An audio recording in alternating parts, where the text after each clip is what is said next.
we're doing?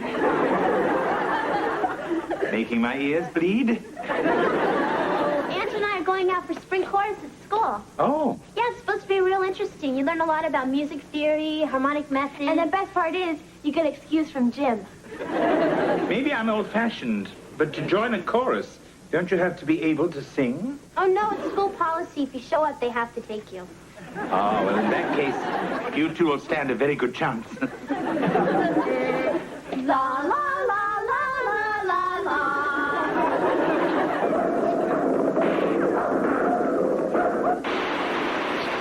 Oh, nuts.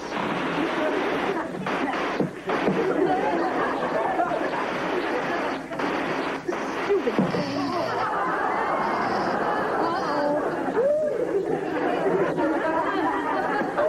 Wesley? Hallelujah! Hallelujah, Mr. Belvedere. I've seen the light.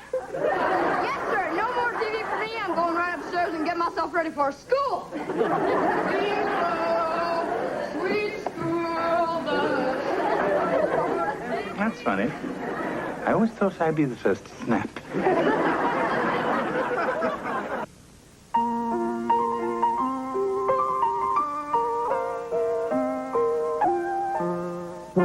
Streaks on the china never mattered before. Who cares when you drop kicked your jacket as you came through the door? No one glared. According to our new rival, life is more than mere survival, and we just might live a good life yet. It was a one-eyed, one-horned climb, purple people eater. Underworld climb, purple people eater. I like short shorts. Sure looks strange to me. One-eyed? Very nice, Angela. It's amazing how well that song holds up. All right, is there a Danny Murphy here? Oh, right here, Mr. Grant. I think I'm a tenor. At this point, anything would be nice. How are things in Glockamora? Is that little brook still leaping there? Does it still run down through Donegal? Through Killy? Boy, what a stupid song. It's cute. How are things in Glockamora this fine day? Well, that was great, Danny. Oh, I'm sure that we'll be hearing a lot from you. All right, well, that's it for today. We'll pick it up again tomorrow. Dan? Your breath spray. Huh? Why? I'm gonna go talk to him. But he's a senior. Just watch.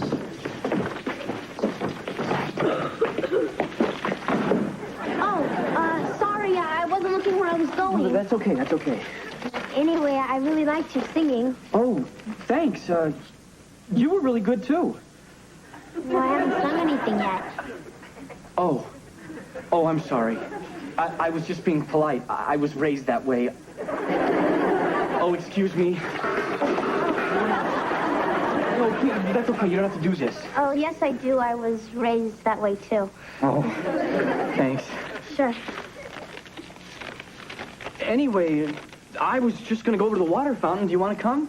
Hey, they have a great water fountain at the Cinemaplex at the mall.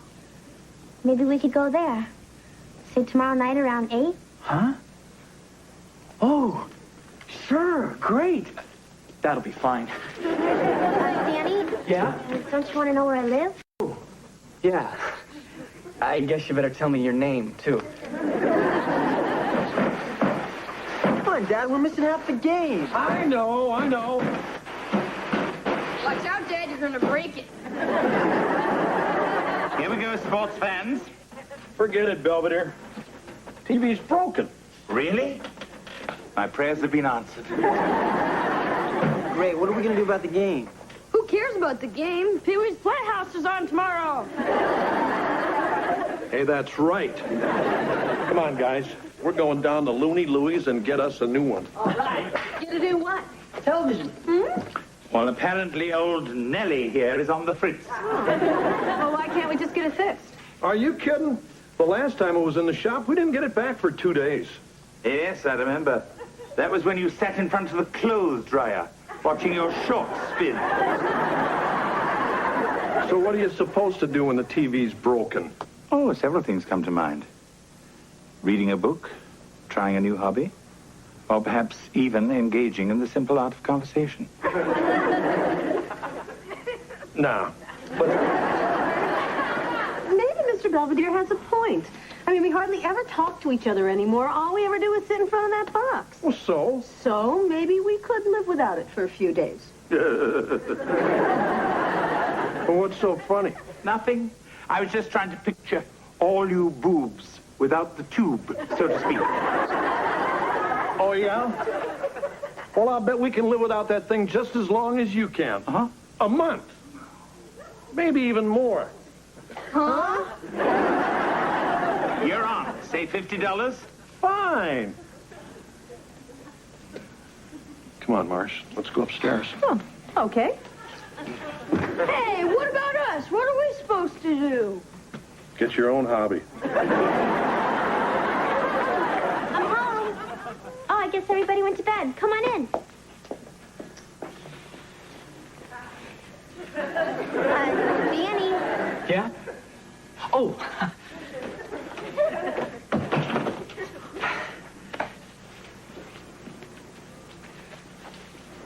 Well, I gotta go. Huh? Danny, are you okay? Oh, look, Heather, there's something I gotta tell you that I really should have told you before. Oh, that's okay. There's somebody you like better, right? Well, sort of. I'm going to be a priest. You are? Oh, it's because of me, isn't it? I knew I was being too pushy. Oh, Heather, it's got nothing to do with you. I decided a long time ago. Oh, God, and I dragged you to see Dirty Dancing. No wonder you wouldn't look up. Heather. Oh, God. I just said, oh, God. What's going on, kitten? This dirtbag bothering you? No, it's okay, Dad. This is Danny. He's going to be a priest. Oh, yeah? Oh, in that case, stop by any time. Well, I guess I'll see you at school tomorrow. Sure. Not that you still care, but I really had a nice time tonight. Well, yeah, me too. So do you want to do it again? You mean you'd still like to go out with me? Sure, why not? I mean, maybe we could see a nice Catholic movie, like The Bells of St. Mary's or The Exorcist or something. I'd like that.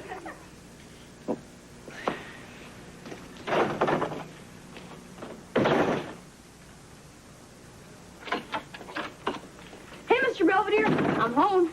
Hello, Whitney. So, want to hear about my day at school? Not at all. Well, I'd like to hear about your day. Sweep anything interesting under the rug? Wesley, what are you doing? Talking. I mean, we're not watching TV anymore, so I'm practicing the simple art of conversation, just like you said we should. Wonderful. Now go practice on somebody else. Hey, Mr. Belvedere, you gotta help me decide. Which dress do you think is the most parochial? Another date with Danny? Yeah, he's taking me to see a musical about Pope Urban II. I think it's called The Funny Thing Happened on the Way to the Crusades. I have the soundtrack. So, you've been seeing quite a bit of Danny lately? But yeah, I feel really comfortable with him. I mean, he's cute and he's thoughtful and, well, since he's going to be a priest, there's no pressure, you know, with sex and stuff. Oh. Yeah, we went to the drive-in the other night and I actually saw the movie all the way through. Congratulations. Well, I'm going to take a shower, so let me know what you think. Mm-hmm.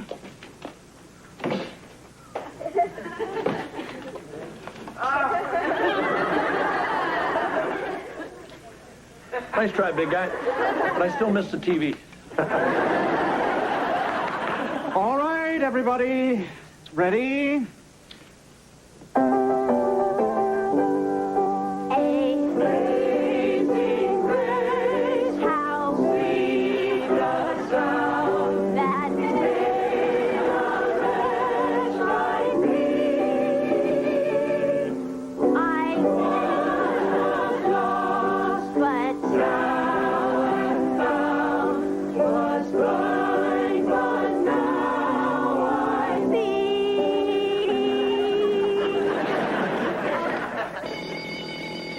nice people, and you too, Angela. All right, I'll see you all tomorrow. Great. Hey, Heather. Can I talk to you for a minute in private? Oh, sure. I'll see you later, Ange. That's okay. I really shouldn't talk anyways. Mr. Grant says I have to pamper my throat. So what's up? Nothing. It's just grad night's coming up next week, and there's going to be all sorts of parties and stuff, and I just thought it would be nice if we could go together. Oh, sure. That'd be great. Oh, yeah. Since it's going to be my last big night out, before I enter the seminary and become a priest, I also thought it would be nice if we could sleep together, too. Huh? See ya.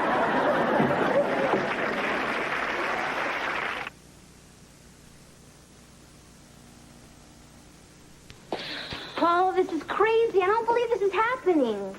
Are you sure Danny said sleep together? I mean, he is Irish.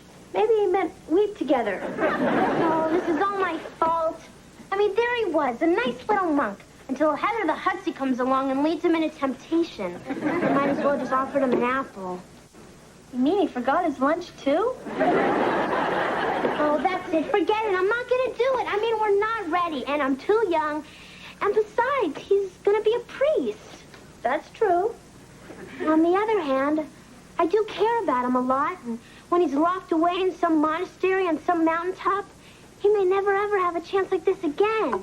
I mean, in his whole life on this entire mixed-up planet, I could be his one and only love. That's true, too. Oh, when he comes over tonight, what am I going to tell him? Beats me. Well, thanks, Andrew. A great big help. Sure. And if you need any more advice, just give me a call. See you, Mr. Bunny Hopper. Simon says put your hands up in the air. Simon says put them down. Simon says put your finger in your ear. Simon says put your finger in your other ear. Take them out.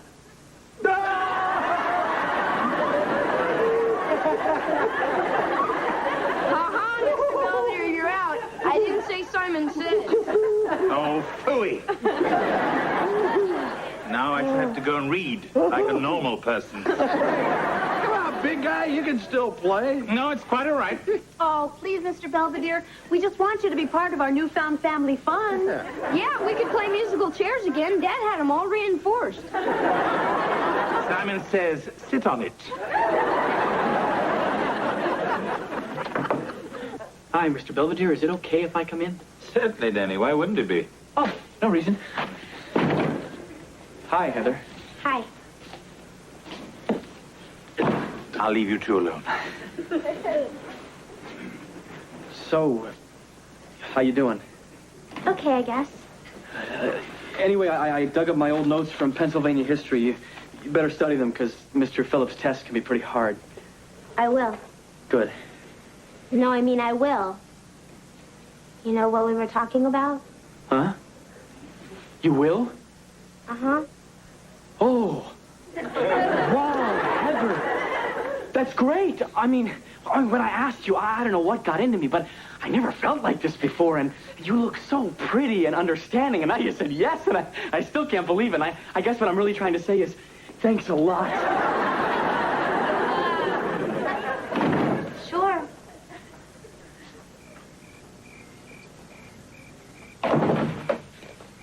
Oh, Heather. Oh, hello, Mr. Belvedere. Everybody's looking for you. Yes, I know. That's why I'm hiding out here. So, are you excited about tonight? Huh? Well, I mean, going out on grad night. It isn't every day you get the chance to go out all night and party. Oh, yeah, right. Heather, something wrong? I mean, did something happen between you and Danny? No, not yet. I mean, you know how Danny is going into the seminary next month? Mm-hmm. Well, he asked me to sleep with him before he gets there. And I said I would. Tonight. I see. Hey, look, I know what you're thinking. It's wrong and it's stupid, and we'll probably live to regret it the rest of our miserable lives. But that's no reason not to, and I don't care what you say, you're not going to stop us. Well, then. May I ask one small question? Sure. This graduation present of yours to Danny, where do you intend to unwrap it? We're not sure. Why? Well, look, I don't approve at all of what you're doing, but if you insist on doing it, at least make it Someplace with charm and dignity. And not the no-tell motel. Oh, yeah, like where? As it happens, I have just the place.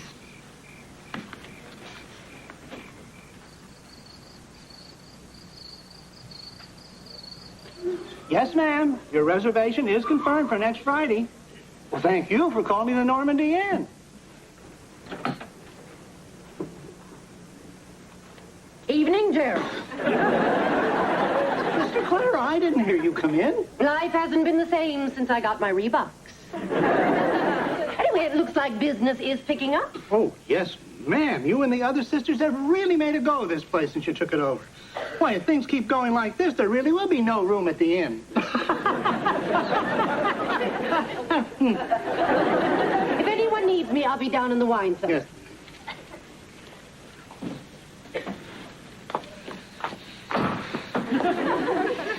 Danny, what are we doing? We look ridiculous. I already told you. They'll never give us a room unless we look older. We don't look old. We look stupid. Just remember, we're the Petersons from Patterson. I thought we were the Pattersons from Peterson. Oh, just let me handle this. Oh, hi, folks. Welcome to the Normandy Inn. Thank you. As you can see, we're on our honeymoon, and my new wife and I would like a room, please. Sure thing, General. Name? Patterson.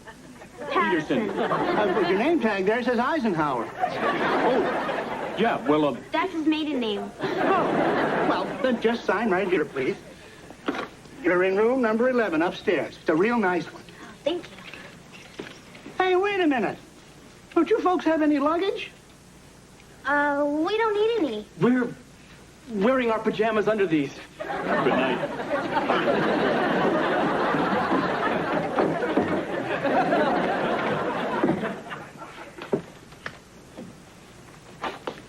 Well, it's a nice room. Yeah. Hey, look in the moonlight. There's a real pretty view of the vineyard. Oh, look, they have a chapel out there, too. I guess they use that for weddings and stuff. Maybe we should have gotten married there. Danny, are you okay? Oh, yeah. Yeah, it's just a little stuffy in here, that's all. Well, why don't you take off your coat? Yeah, good idea.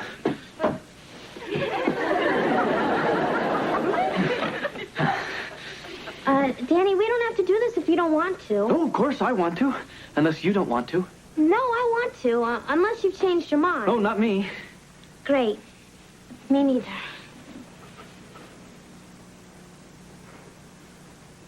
Who is it? It's a gift from the garden. Huh?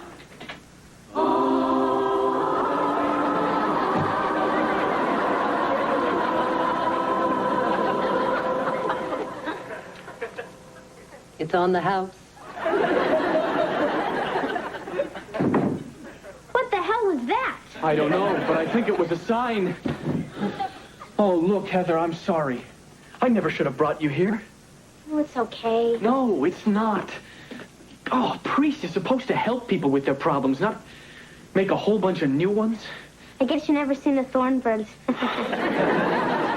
I mean, ever since I was an altar boy, I wanted to be someone like Father Cardoza. Someone people looked up to. Someone people trusted. Oh, boy, what kind of priest am I going to make? I can't even trust myself. But, Danny, nothing happened. Oh, but it almost did, and that would have been wrong. The worst part is I used you. Look, the only reason you're here tonight is because I made you feel sorry for me. No, you didn't. I came here because I wanted to. Yeah, right. Hey, look, I'm the one that bumped into you, remember? And I guess I have a confession to make, too. Deep down, I was hoping you'd like me even more than God. And that way you wouldn't have to go away. That's not blasphemy, is it? No. But we better get out of here. Just to be on the safe side. Right. You know, someday you're going to make someone a beautiful bride. Maybe I'll even get to marry you. I mean, you know what I mean. Yeah, I do.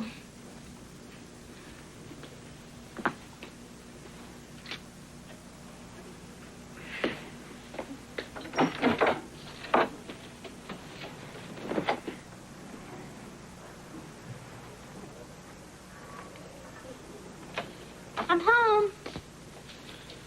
You're back early. Something go wrong with the virgin sacrifice?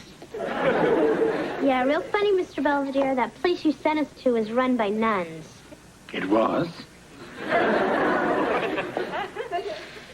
Anyway, nothing happened between me and Danny, but I'm sure you probably already knew that.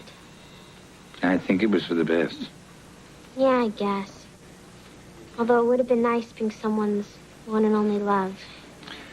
I'm sure as far as Danny's concerned, you always will be. Good night, Mr. Belvedere.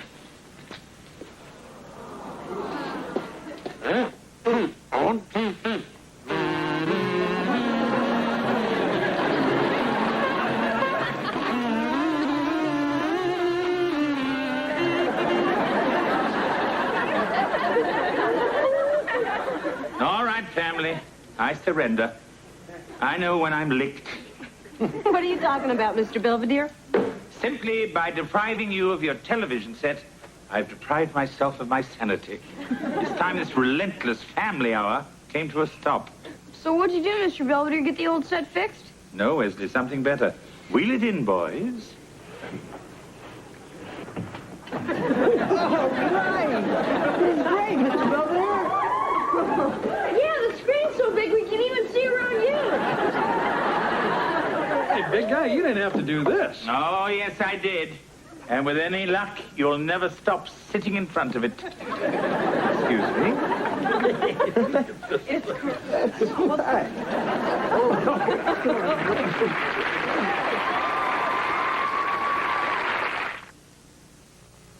Mr. Belvedere will be right back. At any rate, Danny and Heather are still good friends and back on a platonic footing. Tonight, I recommended they see Heaven Knows Mr. Allison, the story of a frustrated Marine sharing a deserted island with a nun. I thought it might make a nice change of pace. As for the rest of the Owenses, I'm happy to report they spent 72 straight hours in front of their new TV. It's been pure bliss, having practically the entire house to myself. If I'd known that was going to happen, I would have put it outside.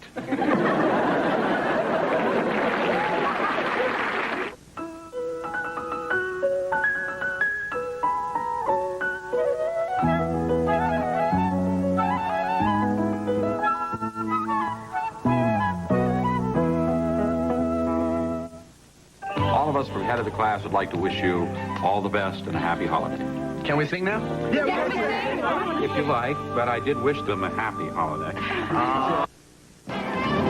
Sunday at 7, celebrate the new year with Incredible Kids on Incredible Sunday. Then Next, See you, Leslie. Don't go with him. an important Mr. Belvedere. He might try to put his hands on him or something. What do you mean, Wes? That's what he did to me. Come on, Heather, you don't want to be late. But it's summer. I still don't see what I have to go to school for. Because that's what happens to people who get a D in English. Oh, but I don't need all that grammar junk. I talk good. Well, perhaps with this class you'll learn to talk even gooder. See ya, I'm going to work. I thought you didn't have to be there till noon. Yeah, well, starting today, Mr. Klutz is open for breakfast. It is? Yeah, we've been getting killed ever since Schnitzel World started its wiener in a waffle. Oh, and what are you serving? Beaks Benedict? Kevin, might you drop me at school so I shan't be late? How is that? Much gooder.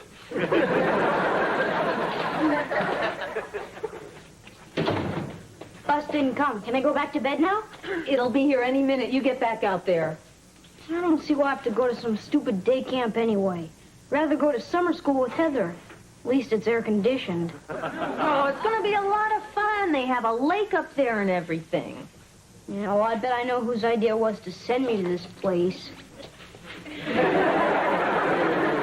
Actually, I had somewhere else in mind. But Devil's Island wouldn't take you. I'll see you tonight. Have a good time. Bye-bye, Mr. Belvedere. Bye-bye, Mrs. Owens. Have a nice day. Thank you. Bye, Mom. Bye-bye. I'm leaving now. Be sure to write. You know, you're going to feel really bad if I get chewed up by bears or something. Nonsense, Wesley. Why should they single you out?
George, I didn't know there was anyone here.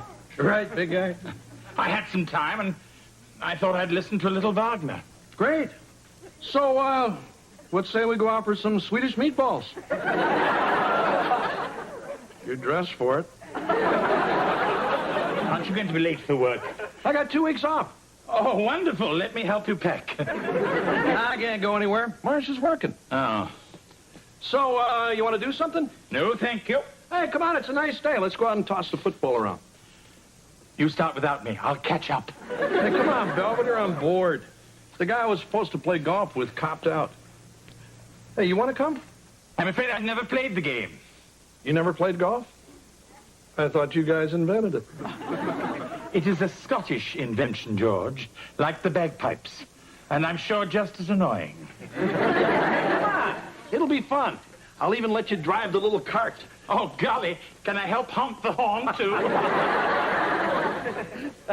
You see, by weaving the different colored strands together, you can make many wonderful things, like a keychain, or a bracelet, or even a belt. We don't have enough stuff to make a belt for her. Now, has anyone ever worked lanyards before? Oh, yes. I used to help my Aunt Zelda make things when I'd visit her at the asylum. When she got out, her keychain was a mile long.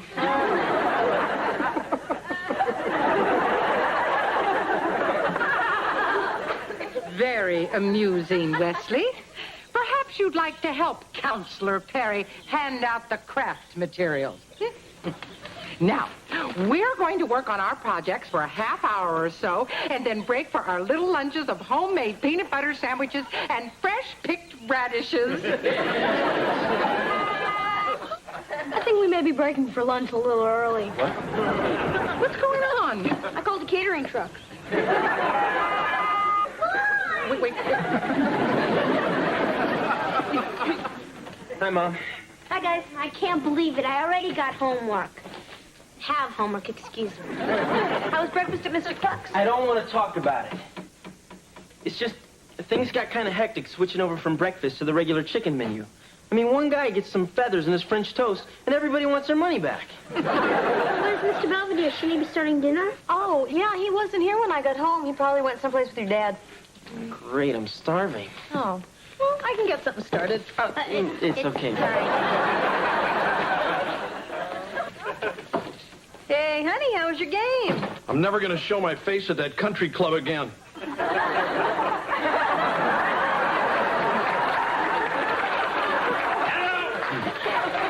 Did George tell you he dragged me out on the links?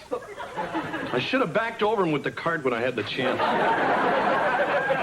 He's a bit miffed because I got a hole-in-one my first day out. You did? Actually, it was rather a fluke. My ball got a lucky bounce off a gentleman on the green. Belvedere, I told you, you're supposed to wait until the people in front of you are finished. I yelled 5. It's 4. Oh, right. I'm going to go change. I'm sorry, George. I didn't mean to ruin your game. That's okay, Belvedere. I promise I'll do better tomorrow.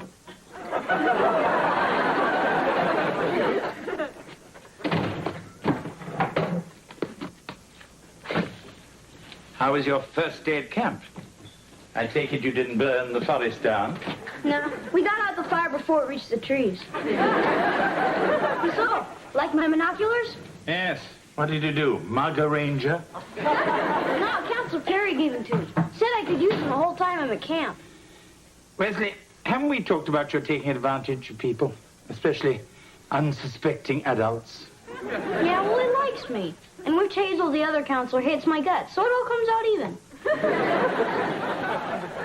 You feeling ready for Halloween? All right, get ready for dinner.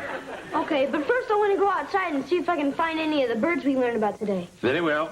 But remember, no looking through Fifi Huffnagel's window. I'll go wash up. B-I-N-G-O, B-I-N-G-O, B-I-N-G-O, and Bingo was his name.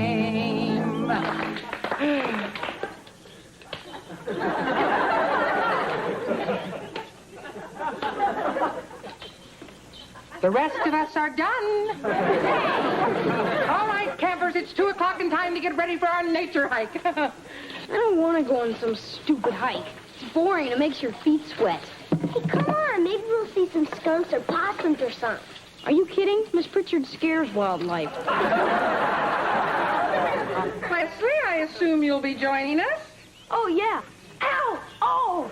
Oh, it's just my stomach hurts real bad. I think it was those wild flowers you made us eat. No one else seems to be ill. I ate the thorns. Wesley, the world has little patience with a malingerer. I'll keep an eye on him, Counselor. Make sure he gets better. Fine. Let's move out, campers. We're burning daylight. Tramp, tramp, tramp along the highway.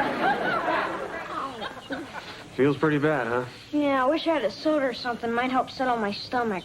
Well, hold on.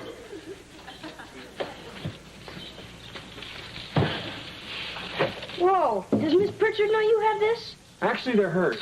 But we'll make this our little secret, okay? I think I'm okay now. You know, if you hurry, you can catch up with Miss Pritchard. She leaves pretty big tracks. I'd rather go down to the lake and go snorkeling. I don't know. You're supposed to do stuff as a group. I could really catch it from the old swamp monster. What's she gonna do, fall on you? You know, Wes, I think you enjoy doing anything as long as you're not supposed to be doing it. Sure, doesn't everybody? Get your flippers. Oh, boy, that was great. Listen, next time you get out of the water when I tell you to. But there was so much neat stuff down there. Old tires, a refrigerator. I think I even saw you go. Hey, you better get changed before Godzilla and everybody else get back. Right. Here, let me give you a hand. Don't want you to catch cold.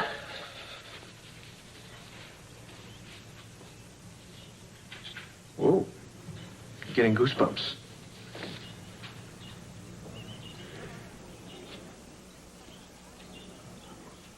I'm gonna go change over there.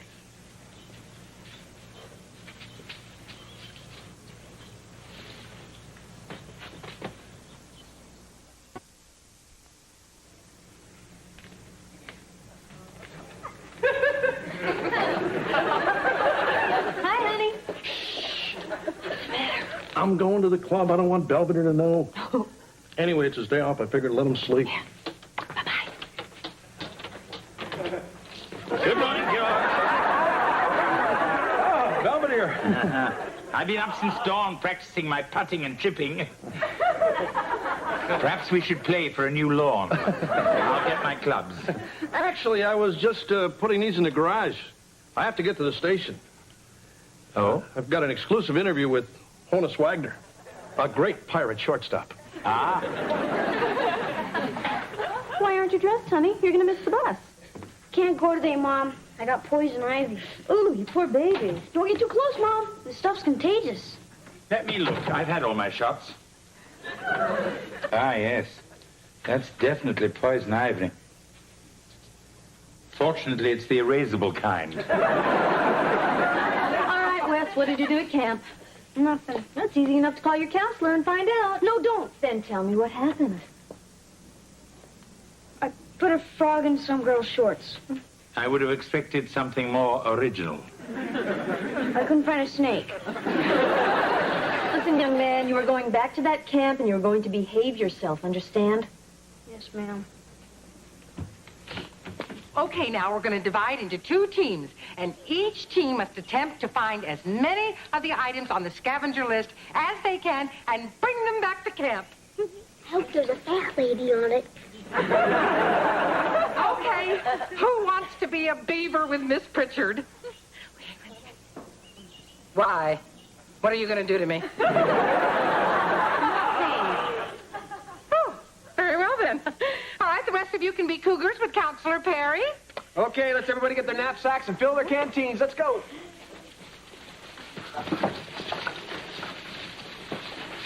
Hey, Wes. I was kind of hoping you'd be in my group. Yeah, well, I figured I'd go with Miss Pritchard today just for kicks. Sure. Well, maybe you'll be with me tomorrow. I think I'm going to be in Miss Pritchard's group from now on. I thought we were having a lot of fun together. Yeah. Wes? Is something bothering you? I mean, are you upset about anything that happened yesterday? I just didn't like that stuff you were doing. Oh. Well, listen. I tell you what. Why don't we forget that yesterday ever happened? Fine. It'll just be another one of our little secrets. Okay? Sure. Now, Wes, you can keep the binoculars.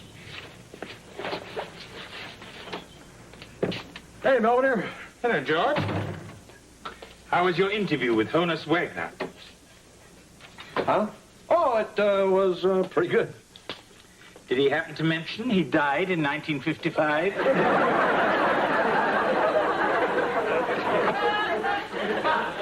That's kind of a sore subject with him. Hey, Belvedere, I only played 9 holes. George, if you don't want to go golfing with me, just say so. Okay, I don't. Look, it's not just you're lousy and you keep hitting people. It's just when I go to the club, it's kind of my guy time. You know, kill a couple of brewskis, tell a couple of dirty stories, stuff like that. I'm a guy. I know, it's just you don't fit in with my other friends. I mean, you're English. You're right, George. Most of your friends don't speak it.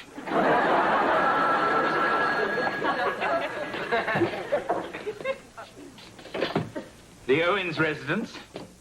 Mary Poppins speaking. Oh, hello, Fifi. What's that? There's someone on our patio looking at you through binoculars. I am sorry. I'll put a stop to that. Wesley!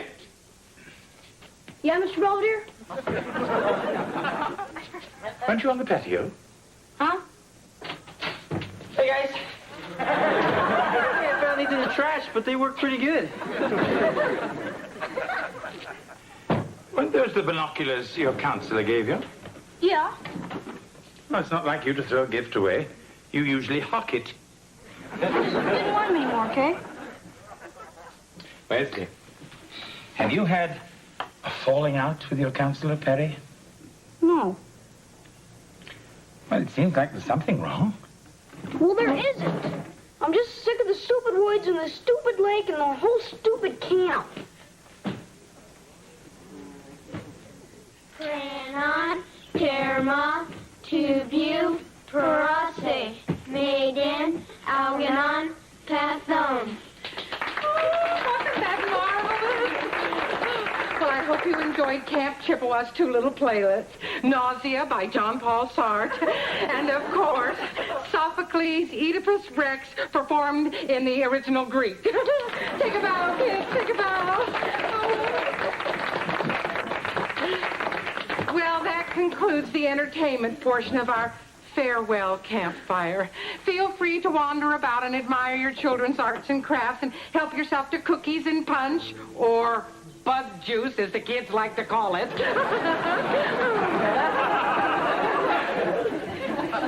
Hey, guys. Oh, honey, we really really enjoyed you in your play. Yes, your acting in Nausea certainly turns my stomach.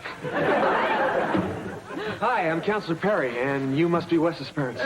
Hi, gee, we hope he wasn't too much trouble. No, we really enjoyed him. Hope he signs up for next year. Hey, how about that, champ? Somebody actually wants you back.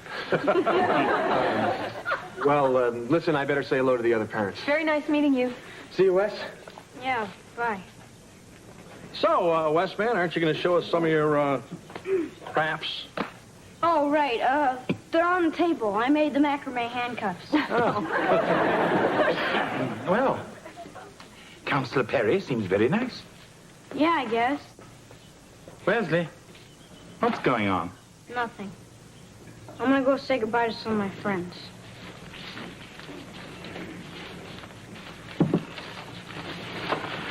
Pretty neat slingshot, huh? Yeah. I just gotta figure out the best way to sneak it into the house. So, where are your folks? They can come. Oh. You can get a ride home with us if you want. Mr. Belvedere will probably make a stop for ice cream. Oh, that's okay. Mr. Perry's gonna give me a ride in his convertible. Huh? He said we might even stop for hamburgers. You ready yet, honey? Oh, yeah. Okay, let's go, Porcupine. I got the top down. See you, Wesley. Yeah, bye. Don't go with him. You shouldn't let him go with Mr. Perry. What do you mean, Wes? Yeah, Wes, what's the problem? Because if he goes with him, he might try to do something. Put his hands on him or something. What do you mean, honey? Why do you say that? Because that's what he did to me.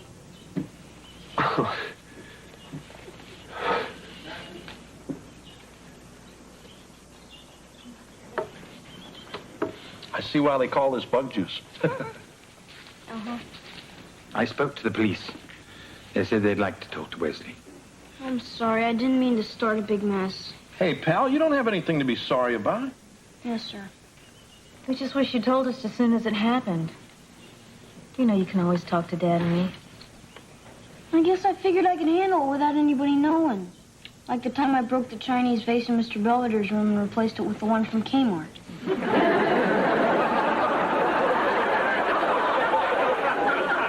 thing is, you're always telling me that I take advantage of people. And I was sort of extra nice to him to get sodas and stuff, so maybe you should be mad at me.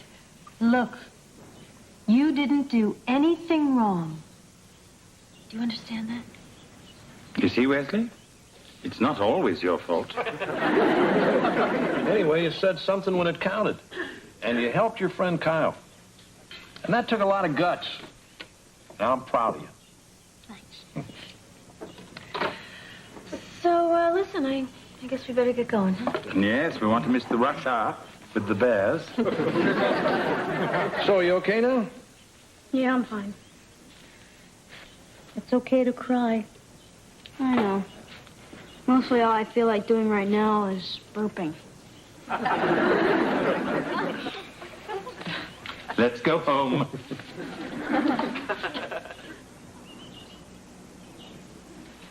Hey, Mr. Belvedere. Good morning, Kevin. Aren't you going to be late for Mr. Clucks? I'm not going today. Oh, but I thought you were unveiling your new line of Mexican food. Yeah, I tried it last night. Ah, yes, Cluckito Burrito.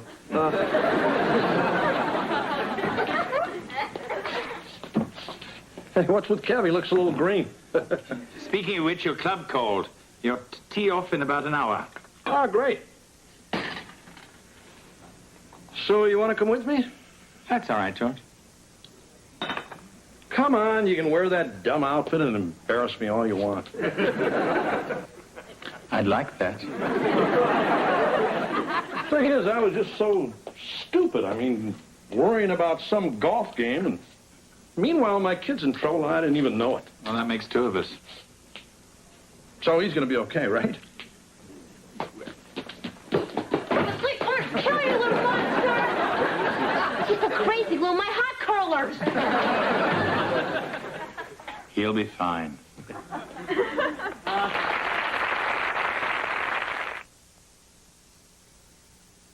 Mr. Belvedere will be right back. Hello, I'm Christopher Hewitt. And I'm Bryce Beckham.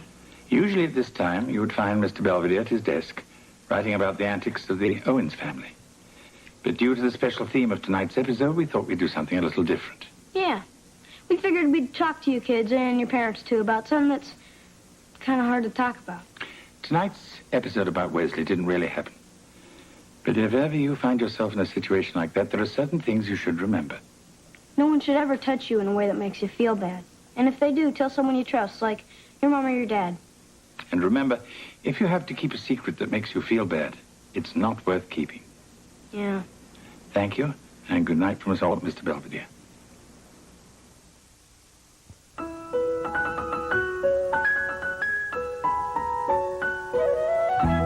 This is Dabney Coleman, a straight-shooting sports writer slap Maxwell.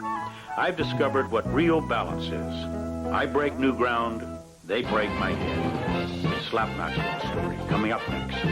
Tomorrow on a special edition of ABC's Wide World of Sports, the 114th Run for the Roses, the Kentucky Derby. Action begins at 1:30 Pacific tomorrow. Then on the Disney Sunday movie, Madison rescues a dolphin from a... You've been spending a lot of time up there lately. I wonder what he's doing. I don't know, but I didn't hear any screams. I'm home. Hey, Mom. Hi, honey. Hi, I'm sorry I'm late. I had to stop off and get some milk. Maybe you better take it back. I don't think we can afford it. Ooh, that time of the month again? By the time everything's paid for, there's nothing left. And I thought with the both of us working, we'd be doing a lot better. Well, actually, I am. It's just, I got so used to paying the bills out of your paycheck, I've kind of been depositing mine down at this cute little bank at the mall. Did you see the toaster? So how much do you have in this cute little bank? Oh, gee, I don't know. I guess around $12,000. What?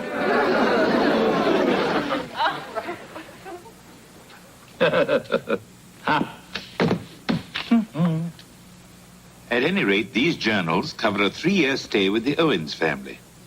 And I trust as a publisher, you'll find my observations as insightful and amusing as I do. Mr. Belvedere. How did you get in here? I thought the door was locked.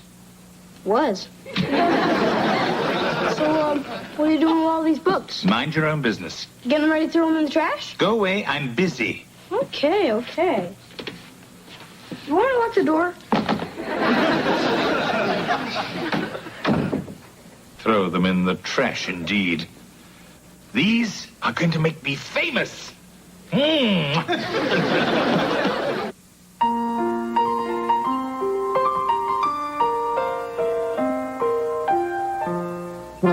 Streaks on the china never mattered before. Who cares when you drop kicked your jacket as you came through the door? No one glared. According to our new rivals, life is more than mere survival, and we just might live a good life yet. Westford, you're the one. You got Pittsburgh on the run. Send that ball and make that pass. Let's kick Pittsburgh and beat. Good shot.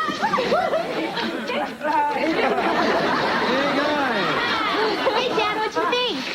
I think I ought to hide the cheese. Lord, we're just helping Kevin with his cheers. Yeah, I'm going out for the pep squad. You sure you got the legs for it? Come on, George. It won't hurt him to have a little school spirit. I know.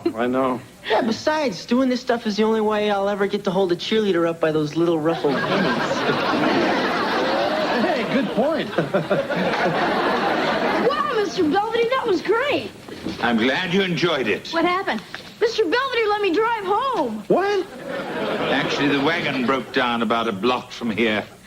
I let Wesley steer while I pushed the remainder of the way. That's straight uphill, big guy.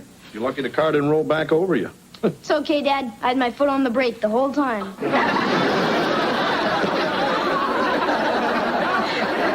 I guess I better take that heap in tomorrow. Cough up another $200. No, that's all right, honey. I'll pay for it. You will. Yeah, Yeah. I mean, I'm a contributing member of the family now. There's no reason I shouldn't share our financial obligations. Hey, thanks, Marge. Yeah. So, you really think it's going to cost $200? Nah, it probably costs more. I received the manuscript, and you're quite right. It's much more impressive all typed up. Look, I have to go. I'll make all the changes and get them right back to you. Goodbye. Who's that? No one? What's this? Nothing? Where's my snack? Nowhere, so beat it. What's the matter, Mr. Belvedere? You're usually not so mean to me. Well, you are, but you're usually a lot nicer about it. I'm sorry, Wesley, but Mr. Belvedere has a great deal on his mind. Look, here's $1. Go and get yourself some gummy bears. You know I can't eat those things. They glue my teeth together and make it so I can't even talk. In that case, here's 10. Hey, Mr. Belvedere. Hi, Heather. How's Kevin doing with his pep squad tryouts? Did that answer your question? Didn't make the pep squad. I mean, you should have seen the other guys I was up against. Half of them were on the gym team, and the rest were into modern dance. I look like a total klutz out there. What happened? Did you collapse the pyramid? Sorry. Anyway, they offered me a job as the mascot. All I have to do is fall down a lot and run around like a jerk. I guess they figure I can handle that. Well, I'm sure you'll be a woodchuck that Wexford can be proud of. Thanks.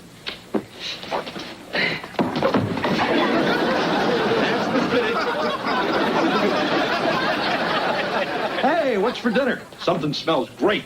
It's the family's favorite. Poached Norwegian salmon in a lime and ginger sauce. No, that's not it.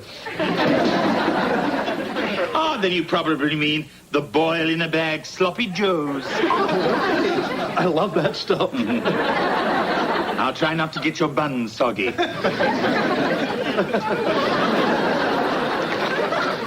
home. Hey, hi. How'd you make out with the wagon? Oh, pretty good. I got almost $300 for a trade-in. What?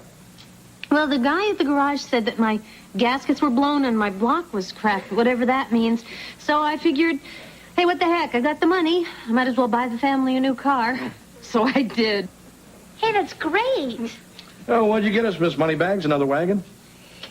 Wait till you guys see this. Somebody left a brand new Porsche in our driveway. You mean Mom bought a sports car? Oh, my God. I didn't even know Porsche made station wagons. Mom, car is awesome. You think so? Oh. Yeah, wait till you see it, Dad. It's redder than a baboon's butt. Sounds great, champ. Come along, everybody. Dinner's ready. Hey, Mr. Belvedere, guess what? Mom bought a brand new car. Oh, that's wonderful. Now we all have something to celebrate.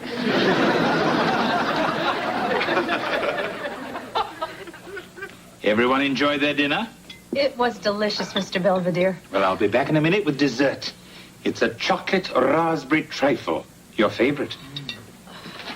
Now I know he's up to something. Last time he made that for us, he wouldn't share it with anybody. But he has been acting a little strange lately. Yeah, I went by his room the other night. He was standing there in a derby and long underwear, thanking everybody for his Nobel Prize in Literature. Oh, actually, I was being ridiculous. The best I could possibly hope for is a Pulitzer. What are you talking about, big guy? Well, I suppose you all know about the journal I've been keeping where I write down about all the quirky little things you people do. No. Oh. Well, anyway, I have. And I thought it might be fun to share it. With whom? The rest of the civilized world. What? It's being published next week. I hope you enjoy it.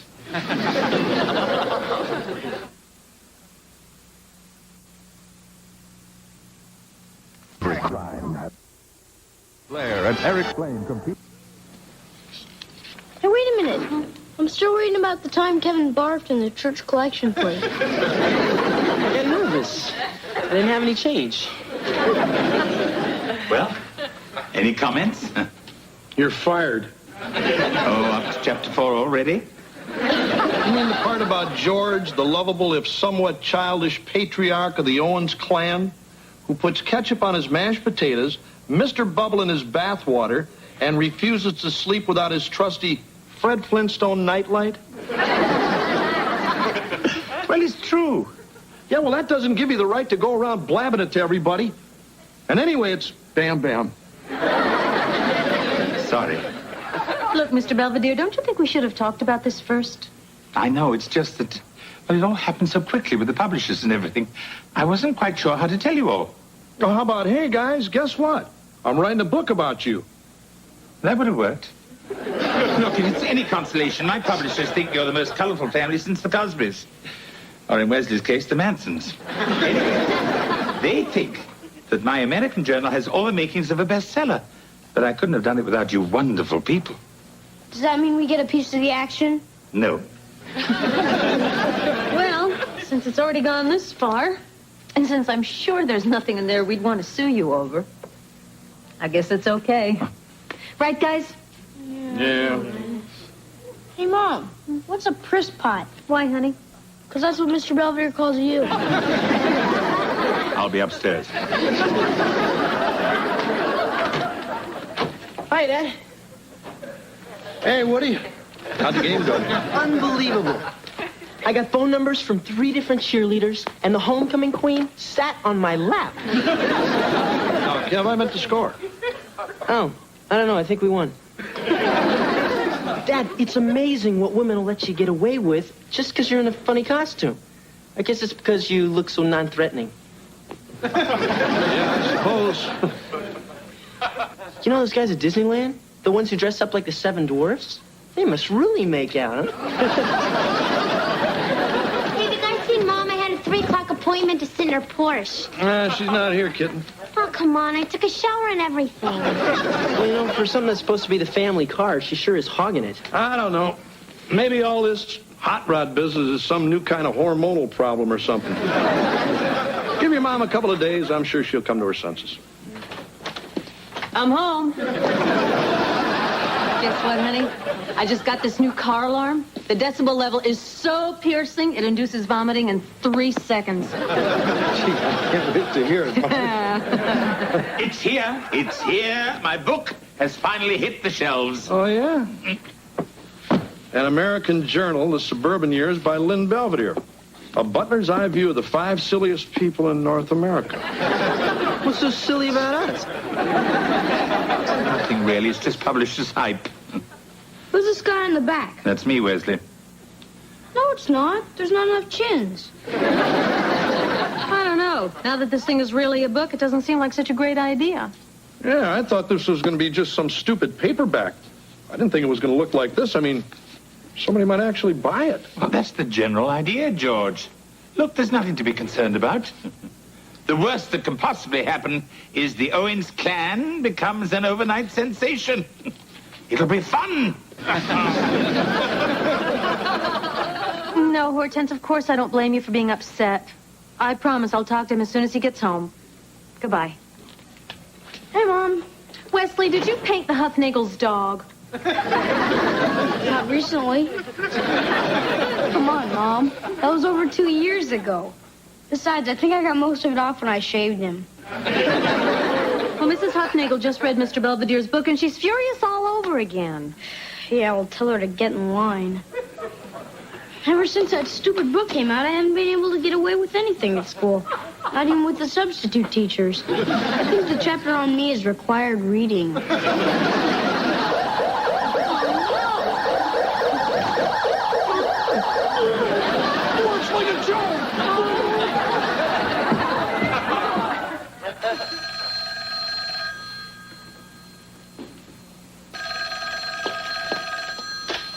Hello? Yes, this is the Owens residence. No, the overripe boy-crazy teenage daughter is not home. What's it all about? Oh, just another creep calling me because of Mr. Belvedere's book. That's the 5th one today. Oh, well, if it's bugging you so much, why don't you just disconnect the phone? Are you crazy? What if Bruce Willis buys a copy? Can you help me with this? I think I'm falling apart at the seams.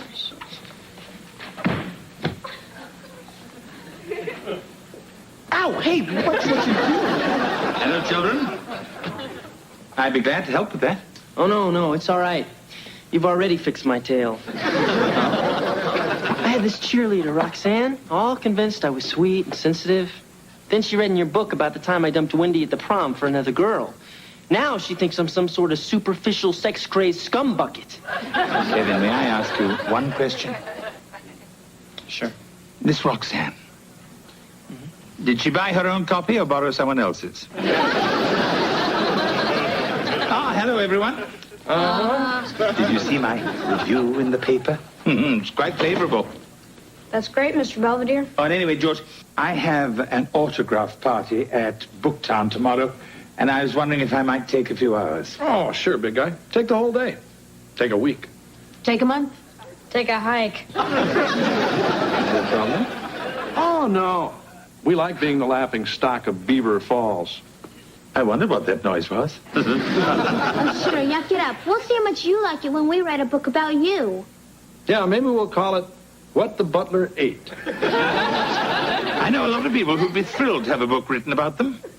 Sinatra wasn't. But all that you people have done is to criticize Carp and Cavil the moment the book came out. Not one of you wished me luck. Or even acknowledged that I also portrayed you as a warm, loving family of... Frisk plots. Excuse me.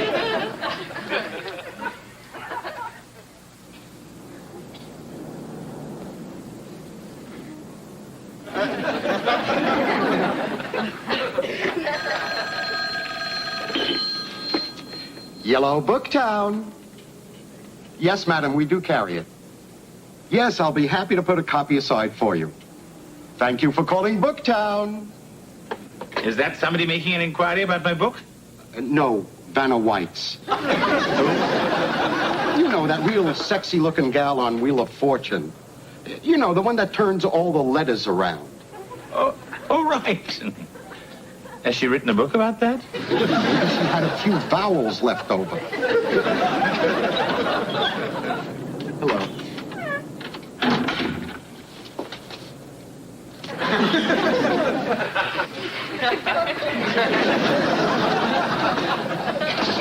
Is it always this quiet around here? No, it's only when we have guys like you sitting in the window. You see, the thing is that the book companies, they always feel that these meet the author things are such a great idea. But all it does is give people the willies.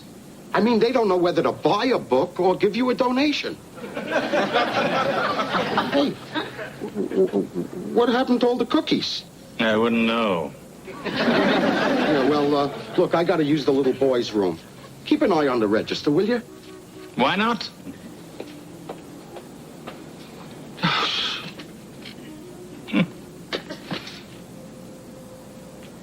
Oh, and who am I signing this for? Grangetta P. Schmendelblecker? My, what a lovely name. Oh, no, it's too soon to tell if there's going to be a sequel. Perhaps if you bought more copies for all the Schmendelbleckers at home. Interrupting anything? Oh, no. It's just that it's been so hectic, you know, what we're signing and selling and selling and signing. I don't know where to stop. Yeah, I know what you mean. Who's Grangetta P. Schmendelblecker? Looks like you're actually going to sell one, huh? What's he talking about, Mr. Belvedere? I have a small confession to make. My book is a bomb. But what about that good review you showed us? That was the Beaver Falls Recycler. The New York Times said I was an ersatz Irma Bombeck. And the Washington Post called you the most unlikely collection of rubes since the Beverly Hillbillies. I bet Kevin's Jethro. So, now you can go ahead and gloat if that's what you came down here for. Actually, we came down to wish you luck. What? It's just we've been so wrapped up about ourselves, we forgot how much this book really meant to you. Yeah, and you were right. Once I got past all the bad stuff Marcia underlined, we actually came out pretty good. And we appreciate that. Thank you, George. But now that everyone thinks your book stinks, that's okay with us, too. I mean, before we were afraid you were going to get real famous and go off to find some other family to write about. But now that you're a pathetic has-been, you're probably not going anywhere. I'm glad. Thank you, Wesley, for putting it all in perspective. Sure. So what do you say, big guy? Why don't you sign one of these for us, and then we'll get the heck out of here. Of course. You know, if you folks could wait until tomorrow, it will probably be half price. Let's go home.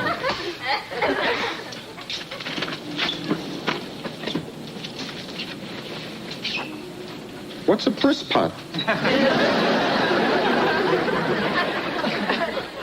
Mail call. What's that? Your cake of the month come already? My publishers have very kindly returned my journals. Oh, yeah? That was nice of them. They sent them postage due. So much for my writing career. Hey, come on, Belvedere. So your first novel went down the toilet. So what? I bet Dr. Seuss's first book went down the flusher, too. George Dr. Seuss's first book was The Cat in the Hat. Oh, yeah? Well, I always thought it was Horton Hears a Who. Anyway, it's not the book so much anymore. It's just... It's the first time I've ever failed at something. Oh, that's not true, big guy. What about that diet you went on a few months ago? That was a complete flop? Thank you, George. And anyway, the only mistake you really made was writing about us. Not your fault we're a boring family. You know something? You're right. I feel better. See you guys. I'm meeting Angela at the mall. Hey, Kitten, you got a boyfriend in Kuala Lumpur or something? Yeah, why? I got a phone bill here for over $200. Hey, that's not mine. See, it's a cellular. That must be from Mom's new car phone. What car phone? Owens residence. Why, hello, Mrs. Owens. We were just talking about you. Give me that. Marcia, where the hell are you? I want to see you at home right now, and I... Oh. Okay. Kitten, you want to go out in the driveway and help your mom bring in the groceries? Problem, George? Excuse us. Hey, look, Marcia, we really got to sit down and talk about that car. Oh, honey. Look, I promise, as soon as I finish breaking in the engine, I'll let you drive it. I don't want to drive it. Then what's the problem? I don't want you to drive it either. I want you to take it back. Why? Well, when I bought the Jeep, you made me take that back. Look, George, if it's the money... It's not the money. Then what is it? It's just maybe I wanted to buy it for you. Huh? I mean, you've been dreaming about that car as long as I've known you. I remember we'd be bumping along that old Pinto we had. You know, the one with the springs popping through the front seats. And then one of those 911s would go flying by, and your eyes would light up like a Christmas tree. I guess maybe... I hope someday I'd be able to surprise you with one. You know, maybe for our 50th wedding anniversary or something. George, I'd be 72. Yeah, but I think you'd still be able to shift for yourself. Honey, what happened? Nothing. I was just hitting on one of the other team's cheerleaders. She didn't tell me she was dating the Susquehanna skunk. Well, at least got a piece of tail out of it.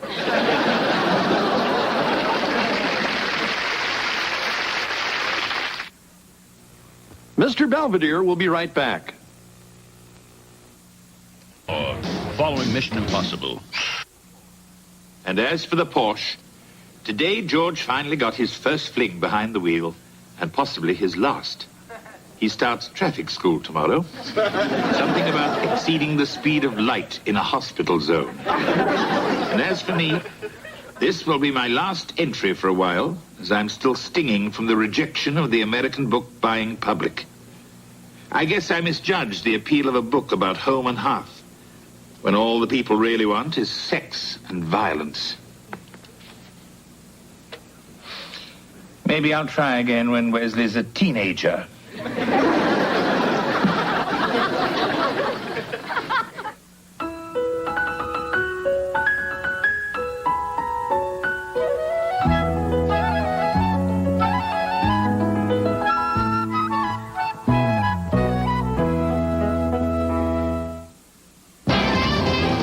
I'm Forrest Sawyer. Later on Nightline, America's national pastime. A look at Monday's season opening after a winter when more news was made off the field than on it. Monday at 9, there's love in the air and murder between the sheets. It's a deadly affair for Columbo on the Monday Mystery Movie.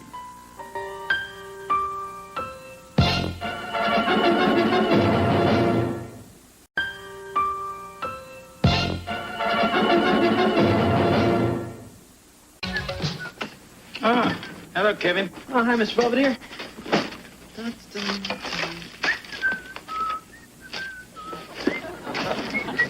Someone having a sale of used food? Oh, no, this stuff's from my apartment. They're fumigating it for roaches, and everything had to go, including me. Well, at least you didn't bring your dirty laundry. It's in the car. Fine. Just toss in a box of Tide and push it in the river. Yeah, come on in, Carl. Hi, Kevin. Can I borrow your history notes? Oh, I just came back from a date. With who? The Temptations? I had high tea with Esther Blodgett. Who? She's a 68-year-old widow with bursitis. Carl, what are you talking about? It's my new part-time job. I provide companionship for lonely women. Oh, yeah? That's really nice. Yeah, and it pays a bundle. Huh? I'm a professional escort. Hey, you sure this is legal? Yeah, and the agency's always on the lookout for clean-cut, suave-looking guys like me.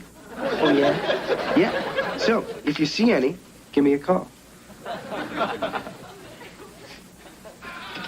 Is there something interesting on the news? No, we're looking for Dad. But he's gone to Russia.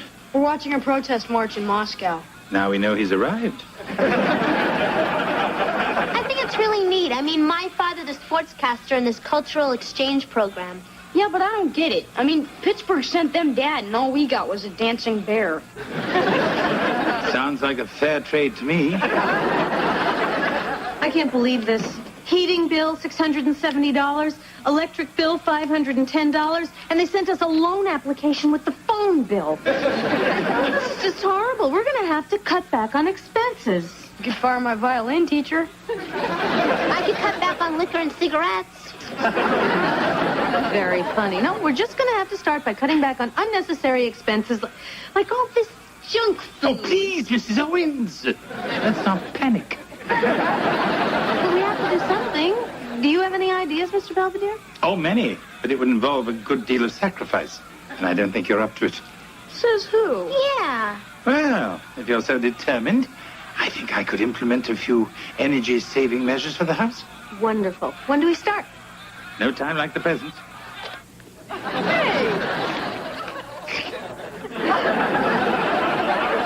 Tried, but there's a padlock on the thermostat. Nice touch, don't you think? Oh, there's no hot water. Of course there is. You just have to pay for it with a ration coupon. Huh? We used them in England during the war. We were allotted so much clothing, so much food, so much gas. Guess you had plenty of both. So you're really going to stick us with those things? Indeed. And if you spend them wisely, you'll be able to have all the conveniences that you need. Like hot water, hair dryers, and reruns of Gilligan's Island. Hey, that's right. It's on now. Oh.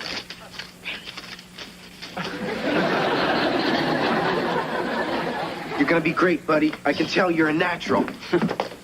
Gee, Kev, you must have a really hot date. Yeah, bring her over. We could stand around her and warm our hands. Where are you going, honey? I'm, starting a new job tonight. Oh? So, what exactly is your new job, Kevin? Well, I'm in what you might call a service industry. Yeah, he sort of gets dressed up and provides a service. Like a doctor? More like a babysitter. What? Mom, I'm an escort. You mean those people that women pay to go out with them? Yeah. Oh, wow, my brother's a hooker. I can assure you, Mrs. Owens, Kevin is a highly trained Ed's Affordable Escorts professional. There's absolutely no hanky-panky involved.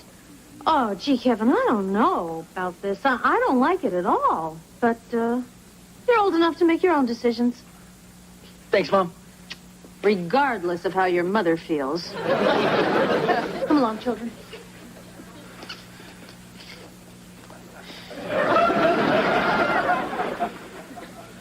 I can't do this. Oh, yes, you can. Come on, Kevin. All you have to do is take out a nice, sweet old lady. What's the big deal?